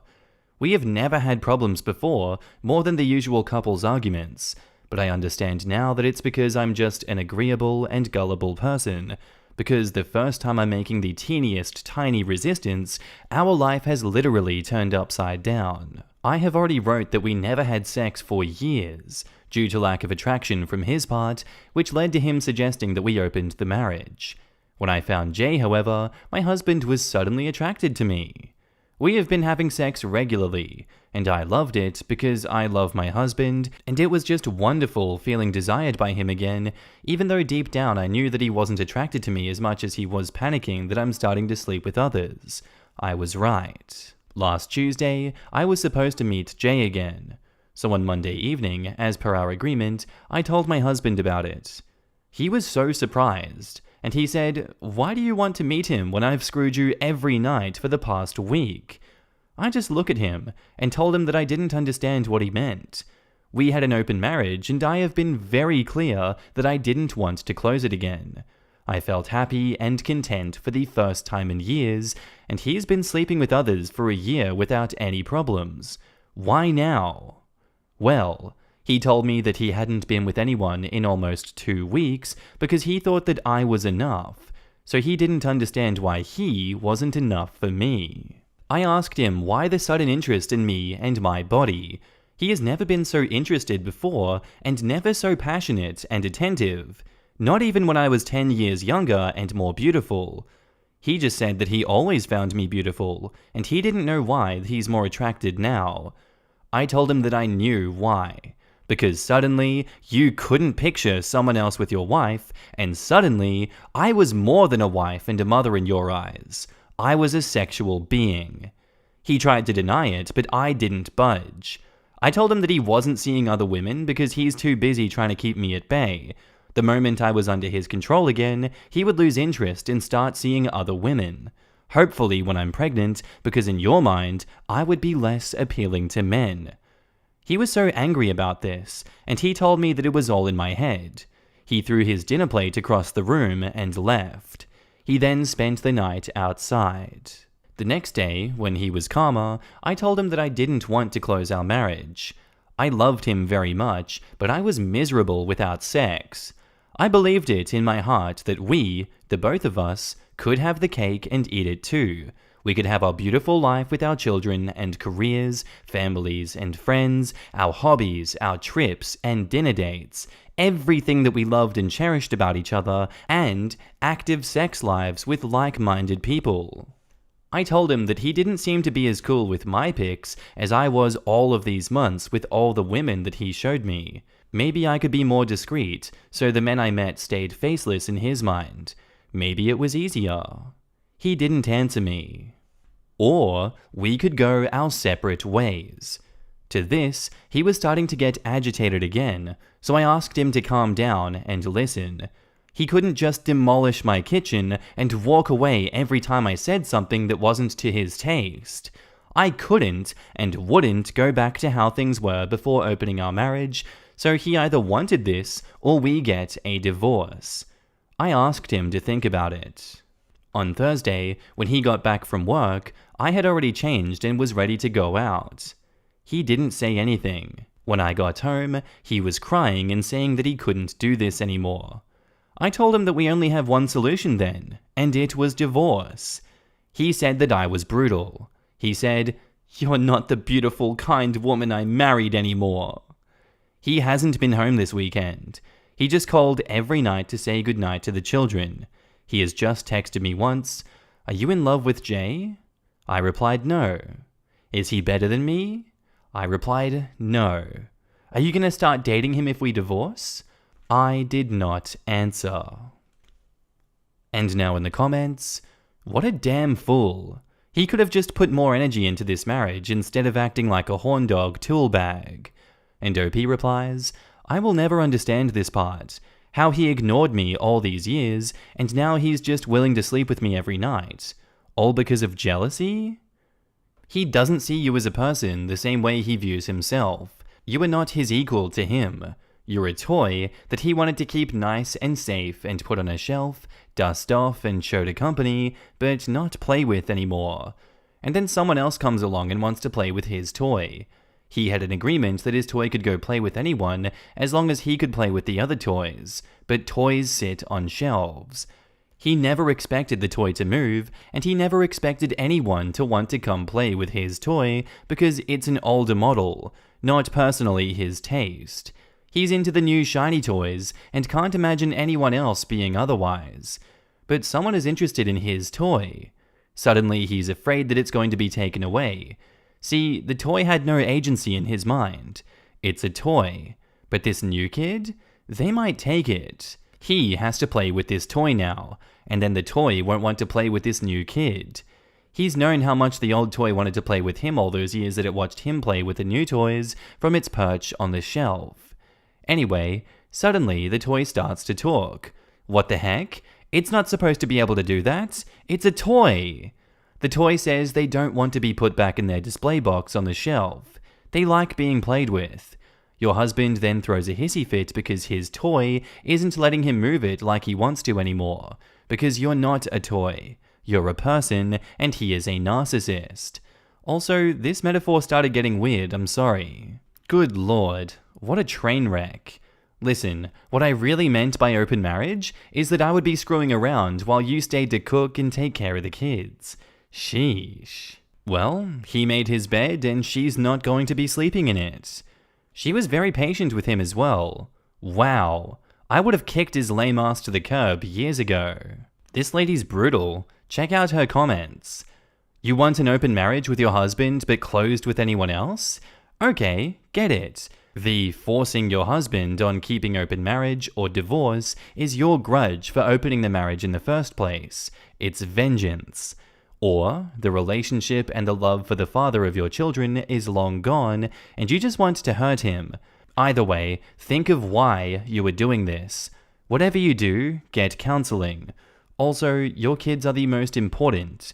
Be there for them, and then yourself, and then your husband as the father of your children. Reconcile and close, or have amicable co-parenting as divorced parents. Every relationship has its rules. I can't see myself monogamous with my husband anymore because he never cared for me until I started sleeping with someone else. Being in an open marriage is the reason he is interested now. If we close it again, he will gradually start ignoring me again. It's not that complicated, really. Even the stupidest should get the situation I'm in right now, and you don't seem stupid, are you? This lady isn't taking hostages. Effing legend. Update. Okay, I'm making the update here since people are calling it fake and I can't report them all. Jay has now ended our agreement. Well, Jay has called me to tell me this was over. My husband had asked to meet him yesterday. He denied that we had an open marriage and told Jay that he needed to back off. He showed him the texts where I said that Jay wasn't better and that I wasn't in love with him, so Jay was very hurt, believing that I lied to him. I tried to explain everything, but he didn't believe me. I sent him a screenshot with my husband arranging his hookups and a screenshot with me telling my husband that I was meeting Jay. I think he believed me afterwards. He said that he wanted to end it anyway. He has feelings for me, and this arrangement won't work for him anymore. I told him that I totally understood him, and I apologized for my husband's actions. I'm not mad, but I'm sad that I've lost him. It takes a lot of time for me to like and trust someone, but I do understand that he doesn't want to deal with this drama. I'm going to miss him though. My husband came home today, all smiles, and he said that we should give our open marriage a shot. Seeing how the children were happy seeing him after disappearing for the whole weekend broke my heart. I have been so self-involved, forgetting that my babies are the most important thing right now. I won't forget that now. And now in the comments, don't get played, please. Your husband is being a piece of crap. If he would at least come home and said he wanted to give closed marriage a try, that would be a bit better, even though still shitty. But the fact that he actively boycotted your relationship with Jay and now comes back all happy pushing the open marriage again is just horrible. Please don't fall to his tricks. Stay firm on the divorce or say no to open marriage until you've found another person that you like as much as Jay. Set boundaries. You have every right to be angry at him. Please don't let him push you around. Set your terms and make it clear that it's either that or divorce. He's back to his original situation, and that's why he's all happy and smiley. What a piece of crap. An open marriage is like a hardcore level of relationship, and it needs to come from a place of love, understanding, empathy, and trust. It shouldn't be a one-sided thing where he gets to screw around, and you have to just accept it. It's not fair. Set boundaries and don't budge. And OP replies, "Oh, I never thought of it this way. If he really wanted this to work, he should have said that he wanted a closed marriage again after getting rid of Jay. He is only doing this to get revenge, and he will probably stop sleeping with me again. Your husband is not a good man. Don't let him use your kids as a way to keep you in this marriage. He's got what he wants, Jay out of the picture. Never stay in a marriage for the kids either. They will know that you are not happy, and that isn't a home environment that you should have them in. Put yourself first now. You need to give you and your kids the best version of you. Don't stay and teach your children that this is acceptable. You deserve a man who wants to be with you and only you. Remember, you are enough." This is crazy. So he went behind your back and spoke to your affair partner, made you guys break up, and now open marriage is on the table again? Did you call him out on his BS and tell him that you know? Please divorce this guy. Don't be such a doormat. You both can co-parent and be there for your kids apart. And OP replies, "I didn't talk to him at all. I just said okay, but he wants us to talk later in the evening after dinner." You have to divorce him. That's the only thing on the plate now. P.S. He doesn't give a crap about your kids. Otherwise, he wouldn't just up and leave them for the whole week. It's just another manipulation technique. Can you please take a screenshot of all his finances, investments, bank accounts, mortgage, etc.? Also, keep 911 on speed dial if he tries to up the domestic violence, as you clearly see through his charade now. I would just throw out the whole husband. Exactly. Now when the husband got rid of Jay, they can open up the marriage again, but only so long until OP finds a new guy, and then it's time to close it again, as only the husband is allowed side fun. I can't believe OP is showing signs of caving in due to her children. Her husband seems to be a skilled manipulator. I hope she leaves and never looks back. And now on to the final update. Good morning.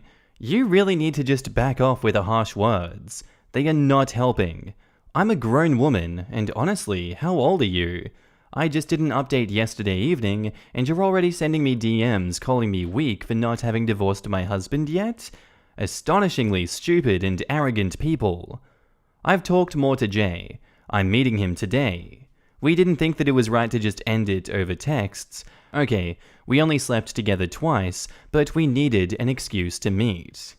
I only have a few meetings now in the morning, and the rest of my day is free. I told my husband this today when he woke up all smiles, and it wiped that smugness off his face. I've also told my best friend everything, and she has a friend that she knew liked me. She's setting up a date for me tomorrow for Wednesday. I told my husband about this date also. I even told him that since we both want open marriage now, I need to set new rules. No details about our dates, and absolutely no contacting them. He was very angry and tried to protest, but I told him this is my condition. I can see divorce down the road, because I'm actually monogamous at heart, and I know my husband wouldn't be so thrilled about me sleeping around. But for now, I'm giving this a shot. I work flexible hours. I can always be around my children when they're growing up, and I love every other aspect of my life with my husband. So please stop the abuse. I'm a child of divorce myself, and while I turned out all right, I always dreamed of my parents staying together for me. I hated being third wheel in both my parents' new families, and I never felt really home anywhere. Thanks. And good evening, everyone. I literally am being swarmed with requests about a new update. I feel like people are disappointed in the outcome of my updates and won't stop until they get the ending that they want to hear. If you want the satisfactory ending, then don't proceed beyond this paragraph. I divorced my husband, and my children thanked me for not letting them live in a loveless home. They both went on telling everyone how wonderful it is to be the child of divorce. The end. Now for the more realistic people. I met with Jay today for lunch. Even if we only have been seeing each other for a few weeks and have been intimate only twice, he apologized for ending it via text yesterday. He thought that it was disrespectful. He said he had feelings for me, and it was hard enough for him to just sleep around. Now my husband had contacted him, and it hit him that he's breaking a family. He couldn't have this on his conscience. I explained everything that transpired with my husband yesterday, and that he was back to open marriage. Jay was disappointed and said he really didn't understand my husband. Anyway, I told him that I really liked him, but that we are in very different stages in our lives. I'm a mum, 39, married, and finished with having children. He's 36, single, and only starting to build his business and life. Didn't he want love? Be a father to his own children? Find someone without my baggage? He was quiet for a while and then said, "You're right. I don't know. I want more than anything to continue seeing him, but I didn't ask him, even though I wanted to. I don't want to mess with his life or his heart, but I want more than anything to continue seeing him until he finds his girl. I don't know." My husband is back to being broody. He was very angry when he came home from work today, so I told him that we should talk, since we didn't really talk a lot yesterday. I told him that what he did yesterday just proved that he never wanted an open marriage as much as a free pass to sleep with other women, that he never really expected me to act on my urges because he knew I was very shy. He apologized for contacting Jay and told me that he wanted to give us, just us, a try. I told him that that wasn't what he said yesterday when he was smirking at me. He actually admitted that he said what he said just to hurt me because I still wanted to see Jay after having a wonderful week together. He said that he was jealous because he knew I liked Jay, while he never liked any of the women that he is sleeping with. I told him that I wasn't interested at all in closing the marriage. I want an open marriage with no conditions about details of who we meet, or I want divorce. He started sobbing, real tears, and told me that he couldn't share me with others. But later, he said that he didn't want a divorce, so he wants to give this a chance. I don't want divorce either. Not now, anyway. My biggest joy in life is coming home from work and spending the rest of the evening with my children, and I look forward to every weekend just to be with them. The holidays and summer. I want to be there every day, to see them grow to be the kind of people that they are becoming. Not every other weekend, not alternate Christmases, not Monday to Thursday, every day. I don't want to share them with a new woman/women. I don't want them to feel like they are outsiders. I love my husband, and I have all the means to make a good and happy home. This is my journey, not yours or your parents'. To everyone who have had bad experiences with loveless homes that wished for their parents to separate, what would have worked for you doesn't have to work for me or my children, and I'll be damned if I let anyone question my love and my persistence to make the happiest life for my children. Damn, OP, tell me how you really feel. And now in the comments, telling the best friend is a smart move. Especially because now she has a new potential date, and honestly, good for her to putting the not sharing details rule down. Only then they can properly test to see if it works, or if the husband was trying to be smart and not actually have an open marriage. Yeah, her posts went well beyond, I need objective help from the internet, to, I just need someone to talk to. I hope that she gets what she needs. Right? I was kinda done, especially finding out her husband is a serial cheater, but actually reading further, I actually think I understand her point of view. It sounds like a full life with her kids is her number one. Not having to split their lives or share them, and all the drama that entails, seems like for her is more important than where her partner's little head takes him. I do wonder though, when the kids start their own independent lives, if she will still be willing to accept this open for me, but not for the lifestyle. I hope OP rides Jay into the sunset though, because it sounds like she deserves that until his forever girl shows up. I'm a child of divorced parents too, but I'm happy they got separated. I would have felt guilty and angry if my mum had chose to stay with my father only because of me. Not everyone has the same experience and feelings towards needing their parents to be together. My parents put me in therapy because of their divorce. Funny thing was, I needed therapy for everything except the divorce. The divorce was good. Please help. My daughter, 17, wants to have a baby with her boyfriend. My daughter is 17 and her boyfriend is 17 as well. They are both in high school. She came to me and told me that her and her boyfriend are going to be trying for a baby. Her reasonings? She said that every girl in her high school is pregnant and she doesn't want to wait when she's old and in her 30s to get pregnant. She says she's in her prime with fertility and it dies out in her 30s, and she simply doesn't want to wait when she is old. She says she wants to be young when her kids graduate high school and not going through menopause. Government money, and both her and her boyfriend's part-time jobs, will help support the baby, and the boyfriend's family is active in helping watching the baby when they are at work. She says she got all her information already on this topic and follows a lot of TikTok influencers that are also teens having babies and watching these day-to-day teens raising baby videos. Both of them don't plan to go to college. They said they want to stop their education after high school graduation because they said that college is a scam. Please help us. I don't know what to do. We are immigrant parents from Asia, and I know this is a normal thing to do in Western societies, but this is not our culture. This behavior is zero tolerated for us. We regret moving to a Western country and raising our kids here. She has been badly influenced by social media and the other kids at her school. We've tried talking to her. We have tried telling her that this is wrong. She is not listening. We don't know what to do. And now in the comments, please show her and him the non-glamorous side of teen parenting. Social media and television always highlight the best parts of teen parenting. Coming from an Asian American who became a mom at 19, she should definitely wait. Being in your late 30s and struggling to pay bills and denying your children the nicer things in life, traveling vacations, amusement parks, trending clothes, etc., really sucks. I remember my kids being in elementary school and needing supplies for projects, and I had only $20 in my account. Worst feeling ever. Now my kids are older, one will be graduating next school year, 2023 to 2024, but I still struggle to pay the bills. Earning minimum wage is not enough to support a family and thrive.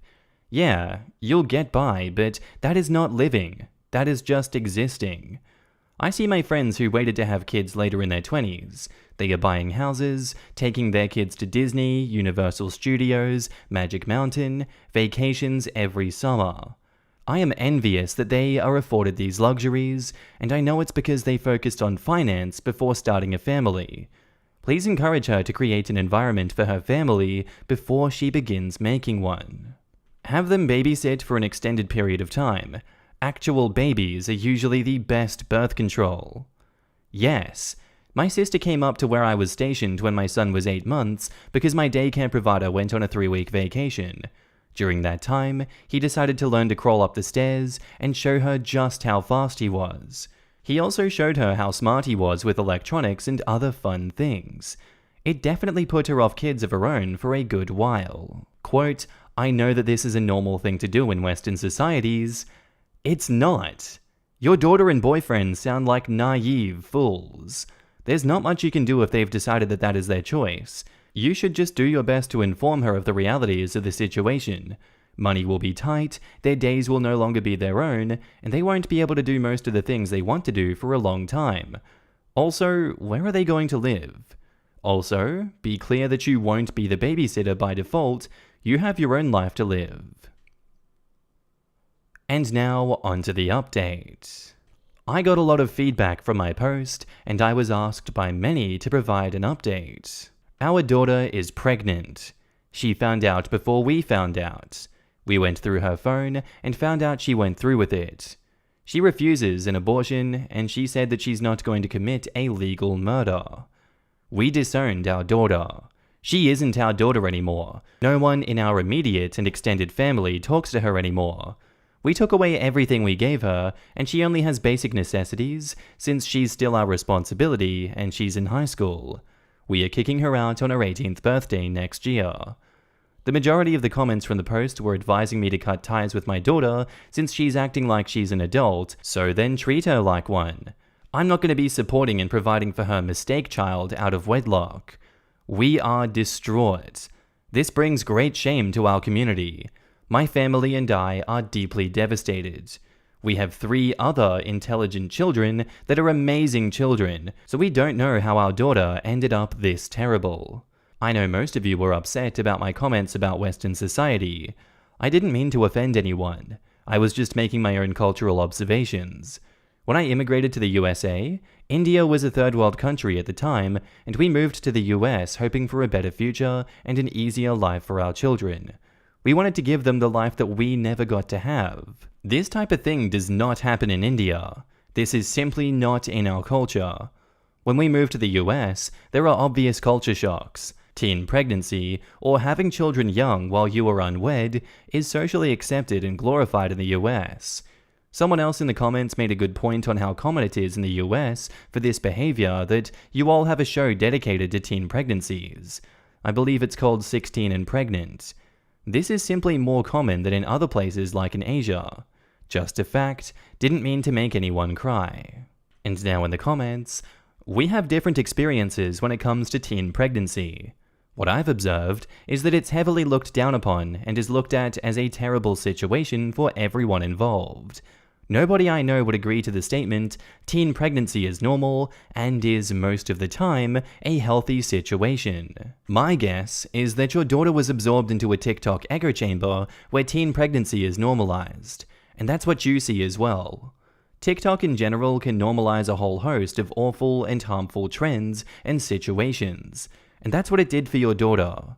From my observations, people treat 16 and Pregnant as looking into the lives of people who screwed up, rather than glorifying these situations. Either way, I wish the best for your family. I just wanted to give input on the whole teen pregnancy thing and a Western/USA look on it. Raising a baby on 2 teenage American part-time job salaries, with no further education, and hoping the government will make up for the rest of the money?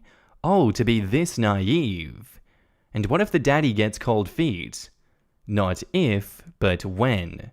These are just dumb kids who don't understand life or the cost of life. Good luck to them. While there are plenty of outliers, I'm friends with some successful couples who made it through teenage pregnancies, the majority are basically buying a one-way ticket to generational poverty. I was about to say, not if, when. These kids are naive and ignorant at best, or morons. But it doesn't take intelligence for either party to decide, I'm done with this crap, when reality smacks them during the 4th trimester. For the guy, there is significantly less social pressure to just up and leave, which a whole bunch of data tells us is extremely likely. That fourth trimester is the worst, and it's definitely the one where the most can go wrong, given it's also the longest, at a staggering 18 years. I have a cousin who had a child at 16. His daughter got pregnant at 15, making my cousin a grandfather just after his 31st birthday. His granddaughter got pregnant at 16, making my cousin a great-grandfather before he turned 50. None of them have had what you can call a comfortable life. Years ago, there was a big teachers' conference on generational poverty that a lot of local districts sent teachers to. The big takeaways were access to birth control and expanded sex ed, as well as kids finishing their education, especially young women, since they tended to be the ones to not finish if a child was involved. The school my mum taught at actually did field trips to the health department and Planned Parenthood.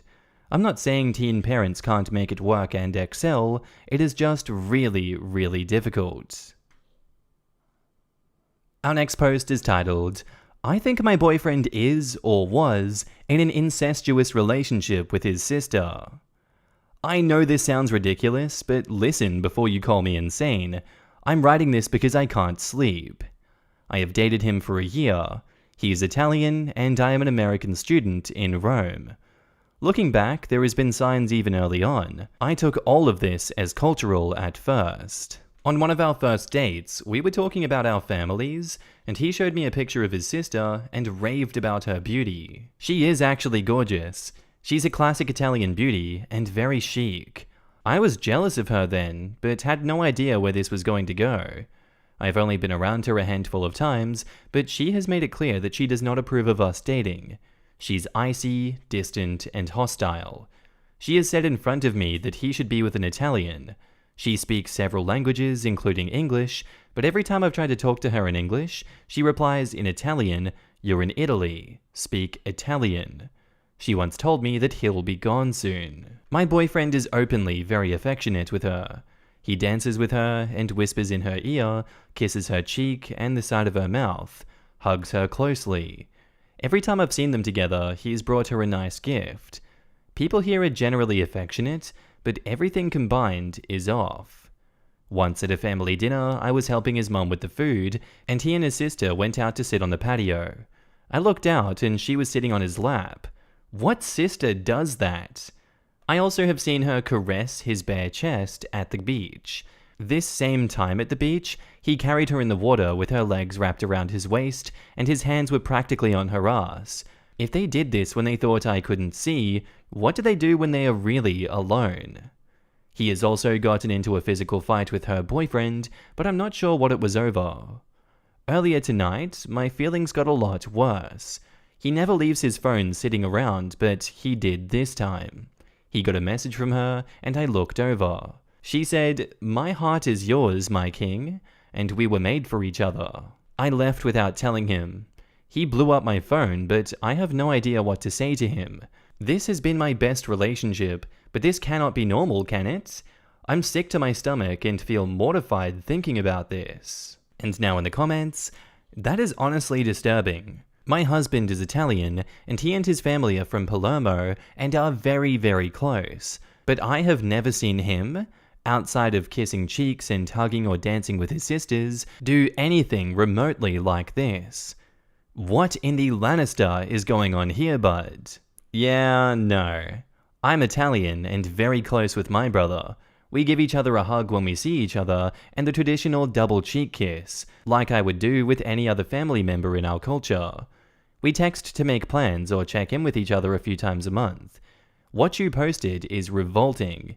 Please leave him to his incestuous ways and nope out of there. I was willing to give them the benefit of the doubt as just close Italian siblings that grew up in an affectionate household, but then I read that text and was like, hell no, they screwin'.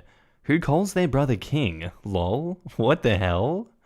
Yup, I lived in Italy previously, and with each line I read I went from, sounds normal, they are very close, a little unusual, oh that's pretty weird, to oh my god, OP is right, that is incest. As an Italian, I can tell you that no, we are not close with our siblings. It's not Alabama.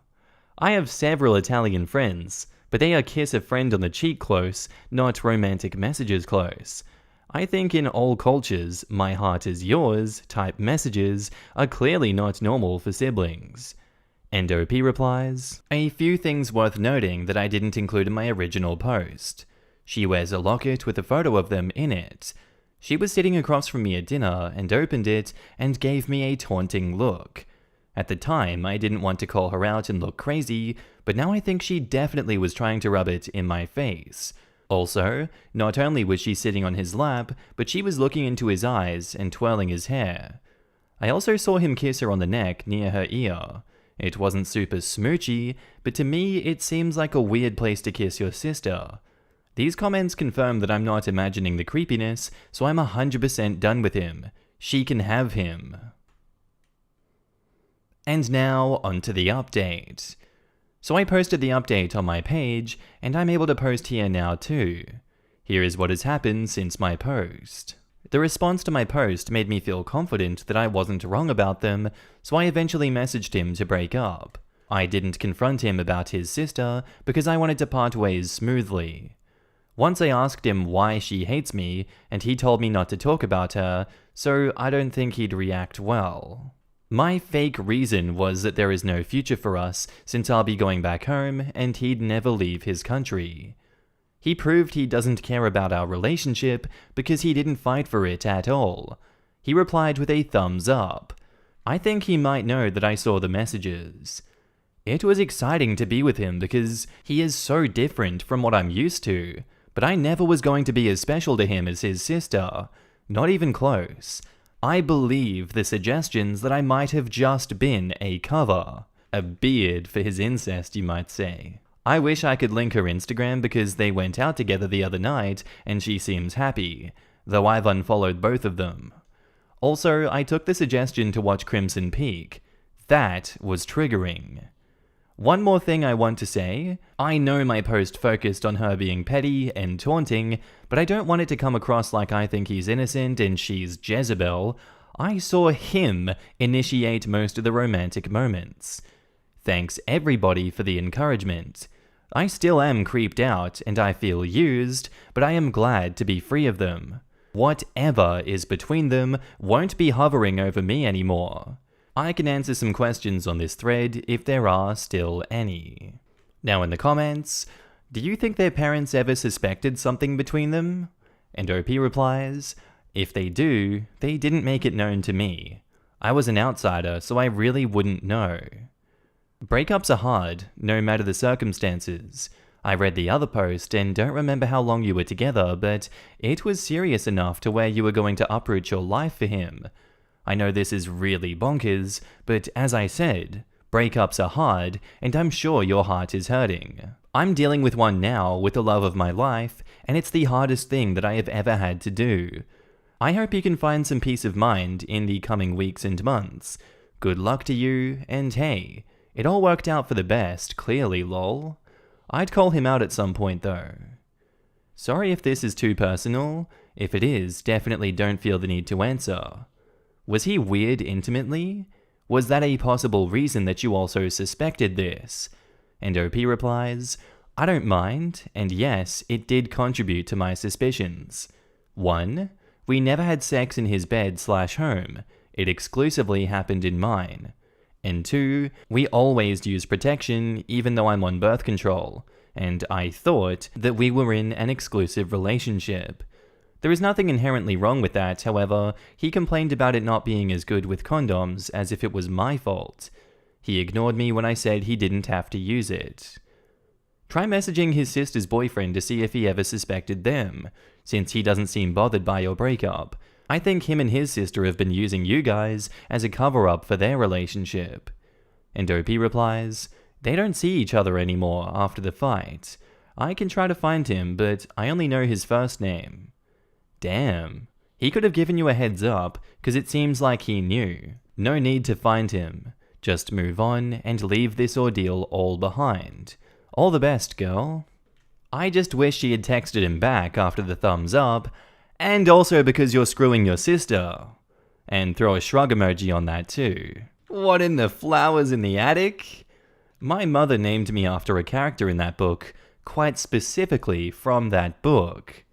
Well, now I've read the synopsis of the book, which I didn't even know existed, and I hate you guys. I hate you guys so very, very much. Man, I just read it too. What in God's name is that story?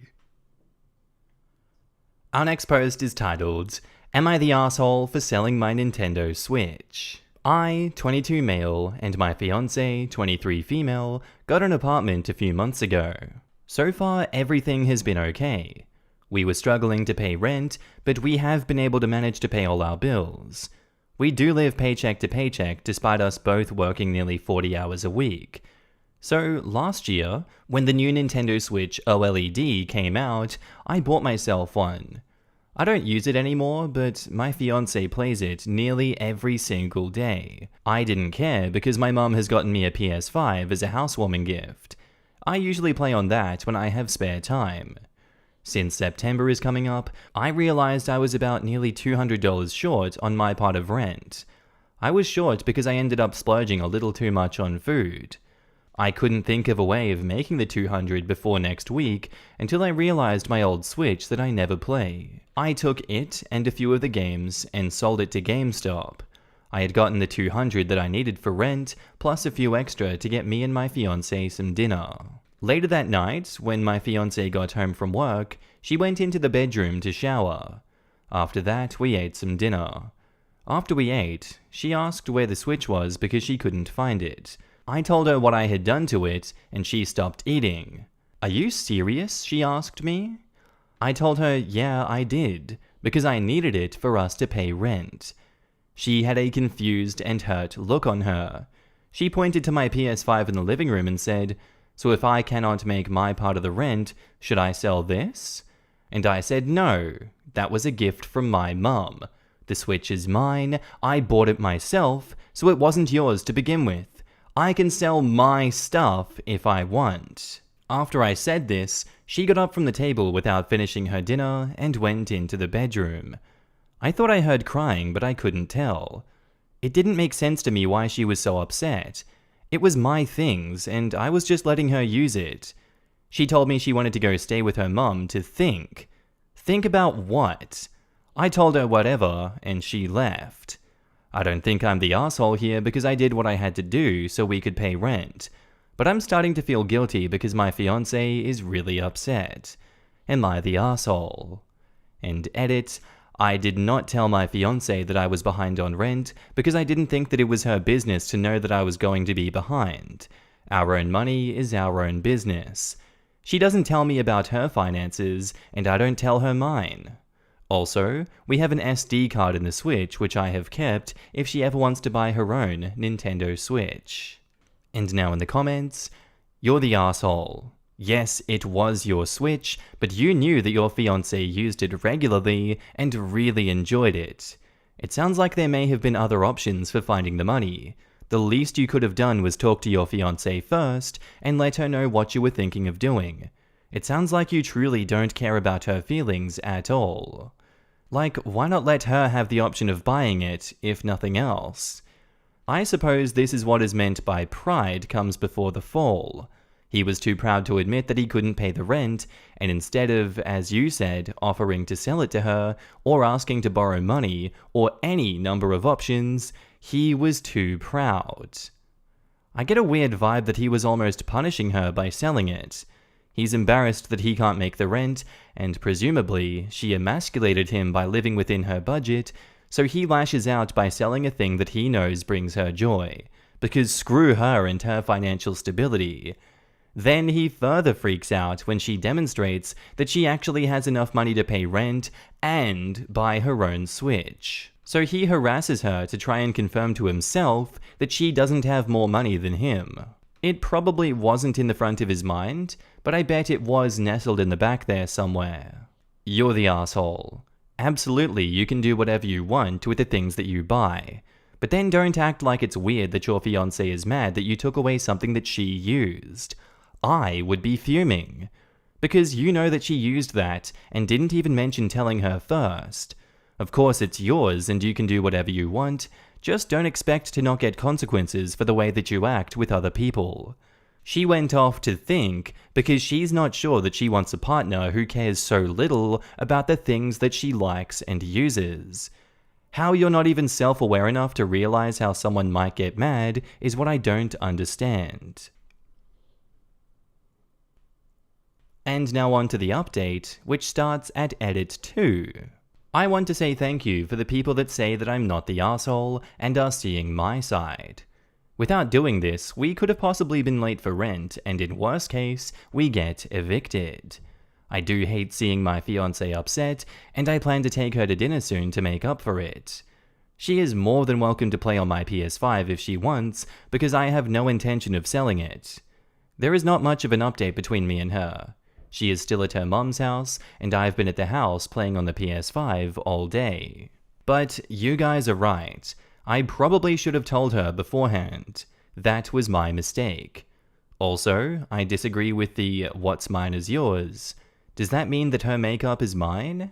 No, it's not mine, and I would never sell her belongings or use it without permission. Info: I did not ask her if she wanted to buy it beforehand because I honestly didn't think of it. Why would she give me $200 for it when she has to pay half of the rent too? That doesn't make sense. Should I have offered it to a family member? Probably yes.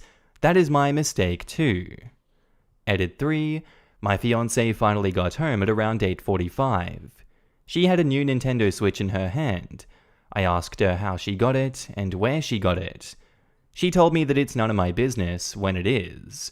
I told her she could have possibly spent the rent money, and she said, "Don't worry about how I got it." I'm scared she spent the rent money on it. I don't know what to do. Final update. After my fiancée went into the bedroom with the Switch, I followed her and still asked where she got it. When she didn't answer, I asked if she spent the rent money. She said no, she had it, but I told her that I didn't believe her. I kept pressing until she ended up crying. She packed her a bag, including the Switch, and said she would send me the rent money later before it's due. She left, and I don't know where she went. She left her engagement ring as well. I'm really upset that she just left me like this over a Nintendo Switch. I'm scared she's going to leave. The apartment is in my name, so legally, I am the only one responsible. I cannot afford it myself. I'm stuck at a loss for words. Also, it's not that I'm immature or need communication. I just feel like she needs to worry about rent, making dinner, and having the house clean before she worries about a Nintendo Switch. We had the agreement that she would do all of that if I were to work extra, which I have. So her getting mad about me selling my things is ridiculous. If she went and sold her makeup or whatever items that belonged to her to make rent, then I wouldn't care. I wish she would just open her eyes and realize it wasn't a big deal. And to those who are commenting about how I said it's not my business, but I kept hounding her about the Switch that she bought, I ended up finding out because she used part of the rent to buy the Switch, which makes me mad. She has no rent money because she wasted it on a system that we could eventually get later on when we had the money. I'm not updating anymore. I'm too tired. And now in the comments, even without this incident, getting married when you think your finances are none of each other's business and don't talk about it is such a red flag. Yup, keeping separate finances is one thing. Never discussing finances is just foolish. Oh no. He only doesn't talk about finances when he's concerned. As soon as she buys something, he's very willing to continuously press her on it. What a dodge. Wow, OP seems really sensitive to their partner's feelings. If she wants a Switch, she can get her own. But then when she gets one, she has to justify the purchase to him. I'm glad that she's seeing the red flags. I don't need to tell her that I'm behind on rent. She better tell me how she can afford that Switch. Oh yeah, he's super sensitive about her autonomy. So he sold the Switch that he knew that she used daily without mentioning it to her, got annoyed when she got upset, and then harassed her and accused her of lying when she bought her own Switch? All of this is what he admits to from his entirely unbiased perspective. Bullet dodged for the fiancé, I reckon. I'm also confused why he thinks she spent the rent money. Didn't he just tell us he knows nothing about her money? She probably could have just covered the rent if he had talked to her. Well, that's because he's an idiot and spent his rent money, so he's projecting his financial insecurity on her. He cannot comprehend that other people may be better at managing their money than him, while he also thinks that he should be controlling other people's financial decisions. I am proud of OP's ex-girlfriend for not combining finances when they moved in together. He clearly has a problem budgeting, and he would just have spent all of her money once he was done with his own. Oh, but don't worry, he planned on spending even more by taking her out to dinner to make up for his poor financial skills. That got me too. This whole situation came about because he couldn't afford rent, but you think that spending a bunch of money to take her out to dinner will resolve it? Yes, and the irony is, the part where he says he overspent because of going out to eat. He really thinks it's gonna fix everything to spend the little extra money that he has on another trip to a restaurant. Guy doesn't think he needs to work on communication? Besides the obvious lack of communication, here are some other easy-to-miss issues. 1. She goes to the bedroom crying, he doesn't check in. 2. She says she's leaving to her mum's and he tells her, whatever. And 3. While she's gone, he just plays video games all day instead of reaching out to see if and when she's coming back. Nah, guy, don't worry about it. Your communication skills are clutch. This is a happy ending story for the ex-fiancé. May she have a great life with better people than he. I still have feelings for my ex-wife. I, 28 male, used to be married to an amazing woman, 24 female. We divorced 2 years ago, and we were dating for 1 year, married for 3. She was, and still is, the love of my life, and our divorce is my biggest regret. My mother was a nightmare mother-in-law. I stupidly let her involve herself in our marriage, and mistreat my ex-wife by constantly criticizing her. I never called her to complain about my ex or sided with her against my ex-wife, but I should have enforced strict boundaries with her as soon as I realized she was going to be a problem for us. I did go no contact with her twice during my ex-wife's miscarriages, because I didn't want her to have added stress. However, during our second miscarriage, my mother found out by reading some texts off of my sister's phone and went ballistic. She found out that it was the second one from the texts too. She turned up to our home, and instead of turning her away instantly, I took her into the living room and tried to explain things to her while my ex-wife, who was upstairs resting, was unaware of her being there. My mother pretended to calm down, but when I went into our backyard to bring the cats inside, she went upstairs and woke my ex-wife up. She screamed at her for ruining my relationship with her and made some horrible comments about her being barren. By the time I got upstairs, which was 5 minutes later because my cats were not very happy with me bringing them inside, my ex-wife was in tears. I kicked my mother out immediately, but that was my ex-wife's final straw, and we split up a month later and agreed to remain friends. We acknowledged that we still had feelings for each other, but that this relationship wasn't beneficial to her anymore. We lived in the US, but my ex-wife's dad lives in the UK. So after our divorce, she went to go spend time with him and ended up getting employed by one of his friends. I was devastated by the divorce, and I immediately went no contact with my mother, and I put myself into therapy. Therapy helped me understand that my relationship with my mother wasn't healthy, and I learned some good strategies to keep communication with her healthy, so I'm now low contact with her. We only speak during family events. My siblings have told me that she still doesn't see what she's done wrong, so I definitely won't be advancing beyond low contact for the foreseeable future. I have not moved on from my divorce, and I think I'm even more in love with my ex than I have been before. I've not seen anyone new, and she is constantly on my mind. During the first 6 months of my ex-wife living in the UK, we didn't speak. However, on our wedding anniversary, she sent me a text that read, "Happy Un-anniversary," insert a nickname that she used to call me, followed by, "I thought we agreed to stay friends, loser." For the rest of her first year away, we texted each other every now and then, like on my birthday, her birthday, and my brother's birthday. For my brother's birthday, she sent this to my house and I gave it to him for her. Before the MRAs get here, my brother is gay and they have been friends since they were children. He set us up on our first date, so I don't want any crazy DMs. During her second year away, we fell into a more typical friendship, and I told her about the therapy I had after she asked me if I'd cut the umbilical cord yet.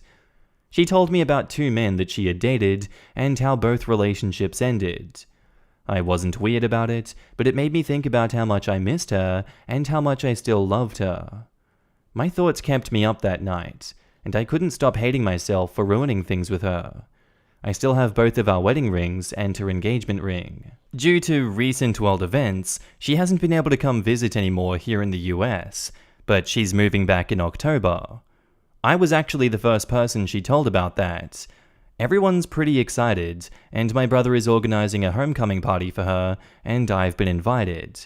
It's probably going to be hosted at my house, our marital home, because I'm the only person in our circle who lives alone. However, my brother asked me if I'd be hanging out with her by myself at some point. I wasn't planning on asking her to, but now that he's brought it up, it's all I can think of. They are best friends, so some part of me is thinking she might have put him up to it, just like she did when she asked him to set us up together in the first place.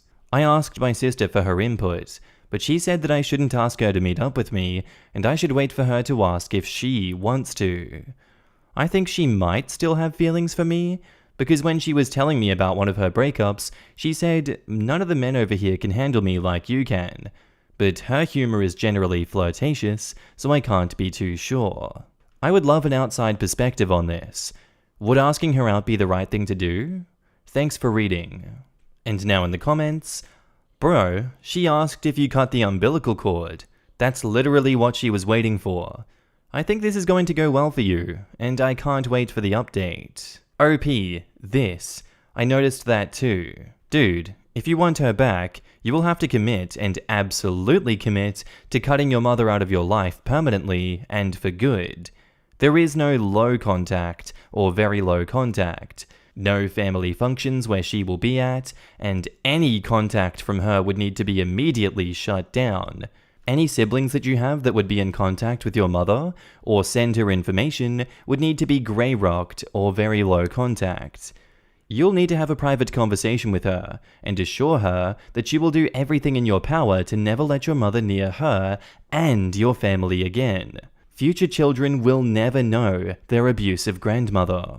And you'll have to keep at it because you bet your mother will try to contact you again, especially if she finds out that you have children.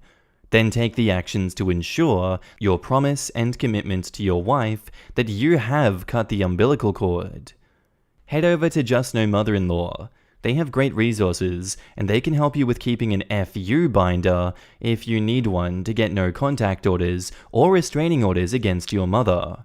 There is no low contact here if you want this to work out with your wife. It has to be no contact. Your wife needs to know that she is safe with you, and cutting out your toxic and abusive mother is just the beginning of that reassurance. And now back up to the post, we have a mini update. Y'all have convinced me to ask her now instead of waiting for October. It's late in the UK right now, but I'll call her tomorrow. Thanks for all the encouragement. Edit 1. I wanted to clarify what I meant by low contact, since I know everyone has a different interpretation of it. The low contact I have is only saying happy birthday to each other in the family group chat. We are never first to say it to each other, and the conversation doesn't advance beyond that point. Whenever she comes up to me at family events, which isn't often anymore, she usually asks how I am and for updates on my life. I give her one-worded answers and grey rock the rest. My therapist calls this method civil no contact, which I think is more accurate. She freaked out about no contact when my ex-wife first left and regularly blew up my phone. Low contact has been more peaceful. I am aware that this will change if my ex-wife and I get back together, and I'll be working with my therapist to create a plan for every possibility. I plan on returning to no contact after the phone call tomorrow, and I want to make it as safe and peaceful as possible, so if a tiny bit of conversation is what it takes, I will do it. Edit 2. I'm logging off now because this is making me anxious. In a good way, don't worry. Next time y'all will hear from me is after our conversation. And now, on to the big update. So I asked if she'd like to come out to dinner with me when she's back. She said yes. She actually asked me about what took me so long to ask. She said that if I hadn't asked her before the week before her return, then she would have asked me out. So thank you guys so much for pushing me to call her. I feel like me making the first move is more meaningful, as I was the one who ruined our marriage. I am literally on cloud 11 right now. We're going to take it slow this time. We got engaged after 6 months the first time round, and I'm also going to be picking her up from the airport. Like, do I bring her flowers? I also spoke to her about my mum. She was aware of the civil no-contact arrangement that we had, and she said she didn't mind if I kept it, but I don't want to, and I made that clear. I only tolerate my mum's presence for my siblings and their children at events, but I'm going to stop attending and celebrate important stuff with them at a different time. I'm hoping that my nieces and nephews harass my siblings enough about me being missing from their birthday parties that my siblings uninvite my mum. I know that I'm their favorite uncle. I apologized to her immensely, and she said she'd hang up if I apologized anymore, so I had to quit. I know this is just the beginning, and more apologies will definitely follow once we start to discuss our failed marriage, so I'm not going to try to max out her apology acceptance capacity. She's also agreed to start couples counseling with me once she gets back. We also discussed the possibility of, if we do get married again, us moving to the UK. She said that she wants to stay in the town that I'm currently in for the next few years, as she's missed her family and friends here a lot. Her maternal family is here, her paternal family, though, is in the UK. But she said returning to the UK wasn't off the table completely, and I told her that I would follow her in a heartbeat. She called me a nerd. Our conversation lasted 2 hours, and she had to go because she's taking her younger siblings out. She also said she had been asking my brother to hint to me that she wanted to come back, so I was right about what he was doing. I saw a comment earlier saying that I should have just asked my brother to spill it out properly, and I wish I could convey how insanely annoying he is to y'all. I'd have to hold him hostage to get him to say anything. I know we have so much more to discuss in the month before she returns, and I'm making a priority list. Psycho Mum is at the top. I told my ex that I wanted to sell the house, so my mum won't have my address, and I swear she wanted to reach through the screen and choke me. She loves the house, and she said that I can't list it anywhere or speak to a real estate agent before she has the chance to look around again, and I'm happy to oblige my queen. I also saw some comments saying that I shouldn't send my mum that email, explaining my boundaries and consequences for her breaking them. I don't know if it was on here or just no mother-in-law, and since my ex-wife doesn't want to leave this town for the near future, and given how small the town is, it's likely for my mother to run into us together and separately. I run into my mum at least once a week, and we ignore each other. I would hope that she would have the decency to not say anything, but she can't be trusted. I will be taking legal action if she does break our boundaries. Advice on this is appreciated. My current plan is to attempt total no contact in the month before my ex-wife returns. There are 4 family birthdays coming up, so it'll be perfect. My absence at all 4 events will definitely be noticed by her, and I can see her reaction to it. I might also ask my brother and sister to sit her down and tell her not to bother me, and that I've decided to go total no contact, but I'd like to know if that's a good idea. I know some of y'all are mad at civil no contact, but it's kept the peace that I needed for the past 2 years. However, I know everything will be different when my ex-wife is back. Thank you all so much. You're all invited to our second wedding. A commenter down below asks, I hope this works out, but I'm curious, what are your siblings' relationship with your mother like? OP replies, I've got 5 siblings, 1 brother and 4 sisters. My sisters are all actually adopted, and they're biologically my cousins. 3 were adopted from my mum's brother. He's a frickin' psycho who lost custody, and the fourth is adopted from my dad's brother. She was born to him and his first wife. First wife died of cancer.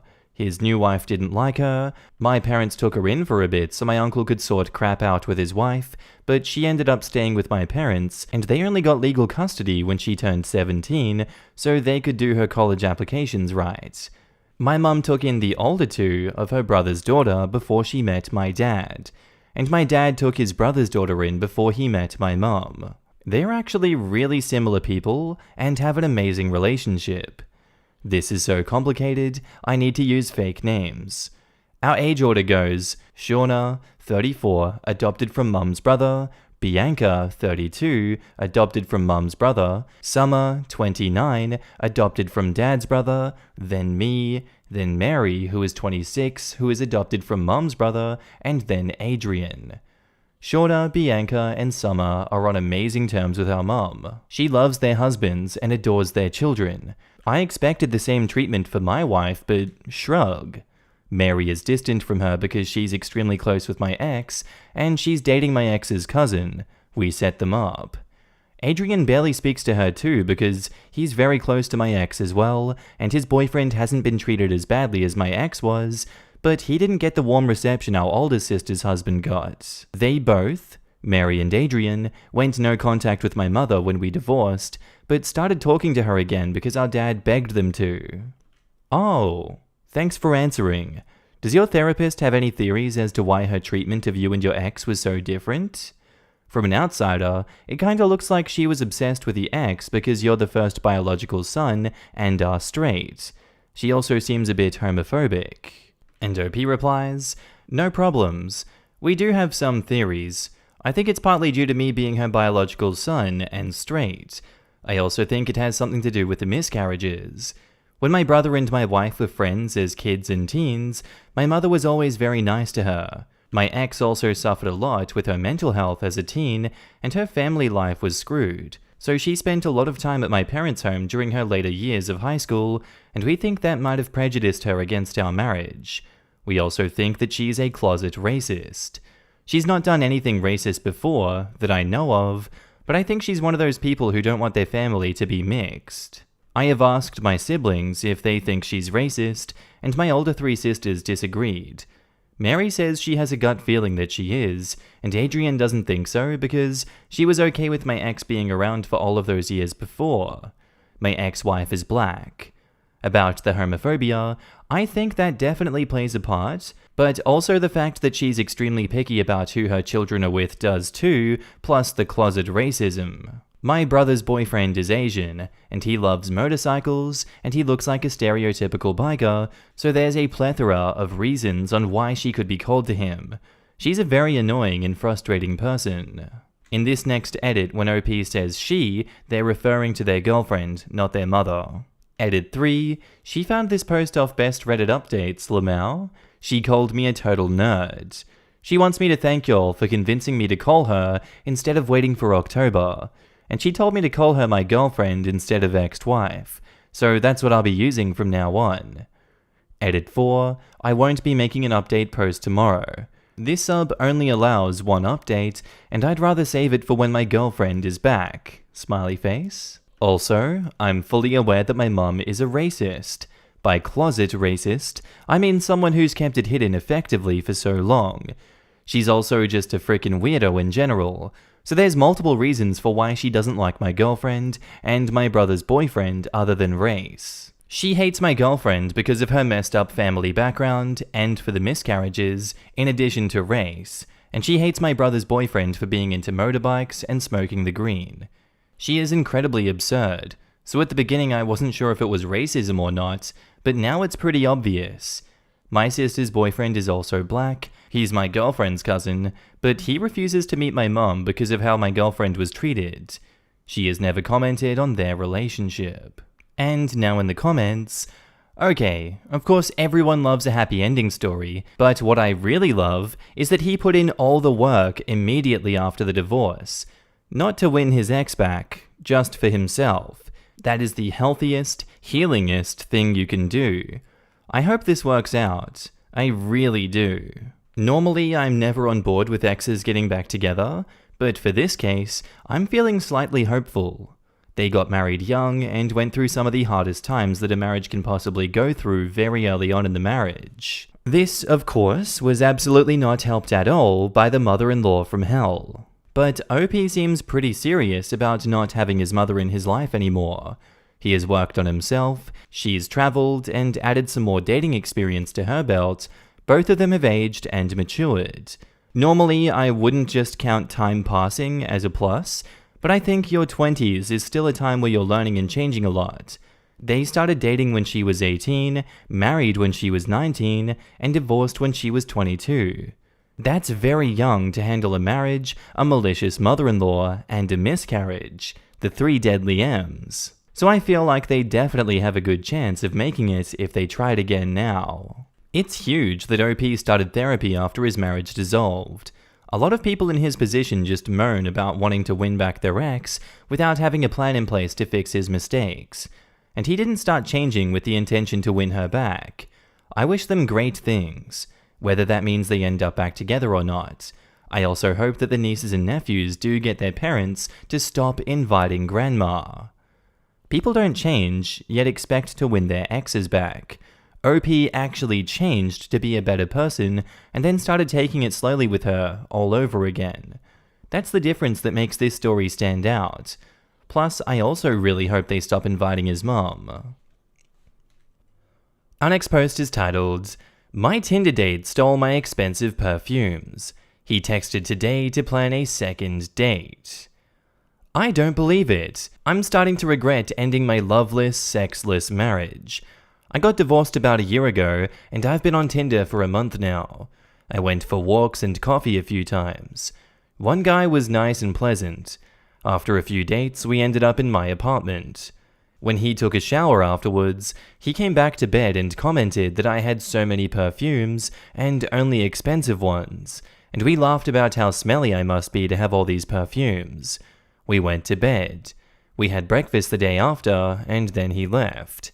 That was yesterday. When I was cleaning the bathroom later, 3 of my perfumes were missing. I was shocked.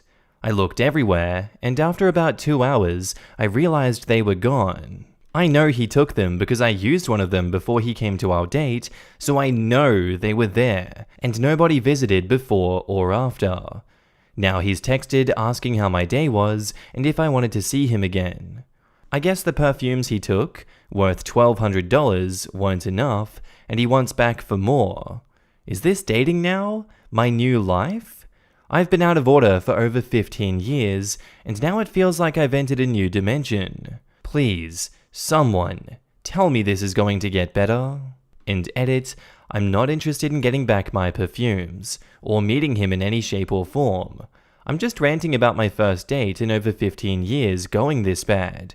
Also, I was joking about regretting my divorce. I just find this whole thing laughable and a bit scary actually. And now in the comments, he probably wants more gifts to give to his actual girlfriend. Like I said, a whole new world I entered. He probably has another girl that he steals cash from, a girl who lets him borrow her fancy car, another girl where he goes when he's hungry, and a dude where he steals clothes from. Hobosexual to the max. Bluff and tell him that your camera caught him stealing your perfumes, and unless he returns them to you, you will call the police. Did you report him on Tinder? Can you change your locks? And OP replies, I did report him on Tinder. I thought maybe others have reported him. Hugs from an internet mom. This was not your fault. Why aren't you going to the police? He robbed you. He saw you as an easy hit. He probably has others that he's done this to also. Go to the police. And OP replies, I'm a bit scared actually. His audacity made me wonder what the police can do. I have no proof that he took them. I showed the doorman his photo so he doesn't let him in. But he's probably doing it to others as well. If something more unfortunate happens, the police will ask you why did you not inform them. Always go to the police and report it. Thanks for telling me. I didn't think about it as something other than an isolated incident, but you're probably right. The cops probably won't do anything, but they will take a report if someone else does the same thing, and he may get in trouble then. Well, I'm willing to make a report, but not press charges. I don't know if this works here. I don't want to trigger him. I live alone. And now on to a very short update about my Tinder date that stole my perfumes. So he texted again this morning. He told me that he wasn't sure if I got his last text and asked again if I wanted to go out. I texted back this time. You must be joking. You stole my perfumes and now you want to see me again? He texted back, about that. I'm sorry. I was just overwhelmed by the life of abundance that you live and felt a bit bitter. He said he didn't think that I would notice. He wanted to apologize because he knew what he did was wrong.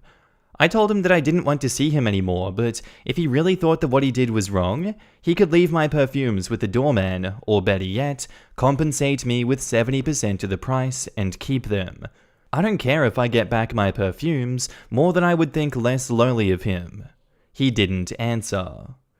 I'm speechless, to be honest. Before we met, I did my homework and Googled him thoroughly. He's 41 and a teacher. An average, well-educated middle-class dude. I've learned now not to be too trusting. Also, I've learned a new thing here. Not to go walks and coffee.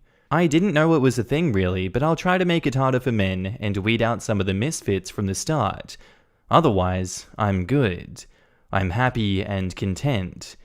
This experience was sad and pathetic, but it doesn't mean that I'd rather stay in a loveless marriage like many of you seem to prefer. Take what I said in my first and this post with a grain of salt because I wasn't serious. This whole experience was laughable. Thank you very much for your comments. Some were hilarious. I didn't expect so many, and I guess I'll see you after my next date with some weirdo. Cheers. And edit, he has now dropped the perfume downstairs. That's good, but I'm not sure if I want them in my home anymore. And now in the comments, I'd forgotten the edit in the first post and was about to ask what was wrong with a coffee and a walk, since I thought that it was a pretty easy and casual first date. Sucks about your perfume though. Doesn't even matter about the price. I know once you find the one, so to speak, it's one you go back to again and again. Hopefully he chooses to leave them with your doorman and sees sense that he is a bit of an idiot.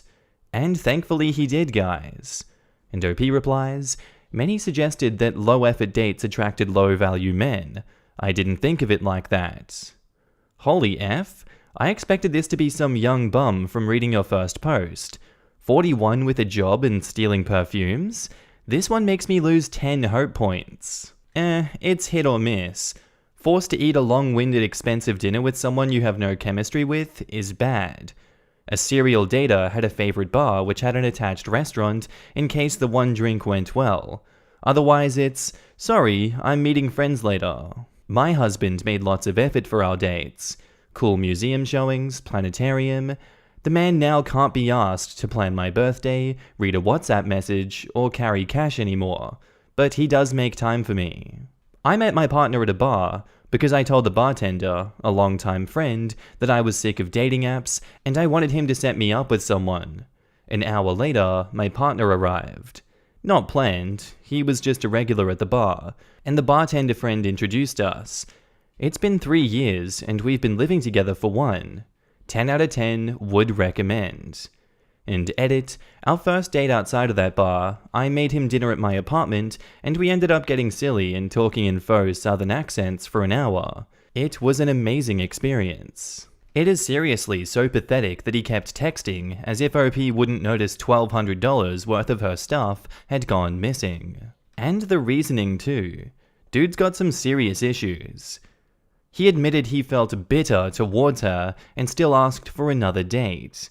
Stealing the perfume is bad enough, of course, but if he said that he did it for rent money, or to show off his admirable date to his friends or something, that would be less scary on a personal level. He casually admitted that he felt hatred and scorn towards her for a few minutes. I hope nobody on earth would go for another date with someone who felt bitter about them. He admitted to everything. He admitted that he knew that it was wrong, and to the bitterness, as if he'd get brownie points for being vulnerable. But then when he's given the option of doing the right thing, he stops texting her, so he must not have felt that bad after all. And that's where I'm going to end today's episode, guys. I do hope you enjoyed. If you did, let me know what you thought of it down below, and I'll see you in the next episode. Bye.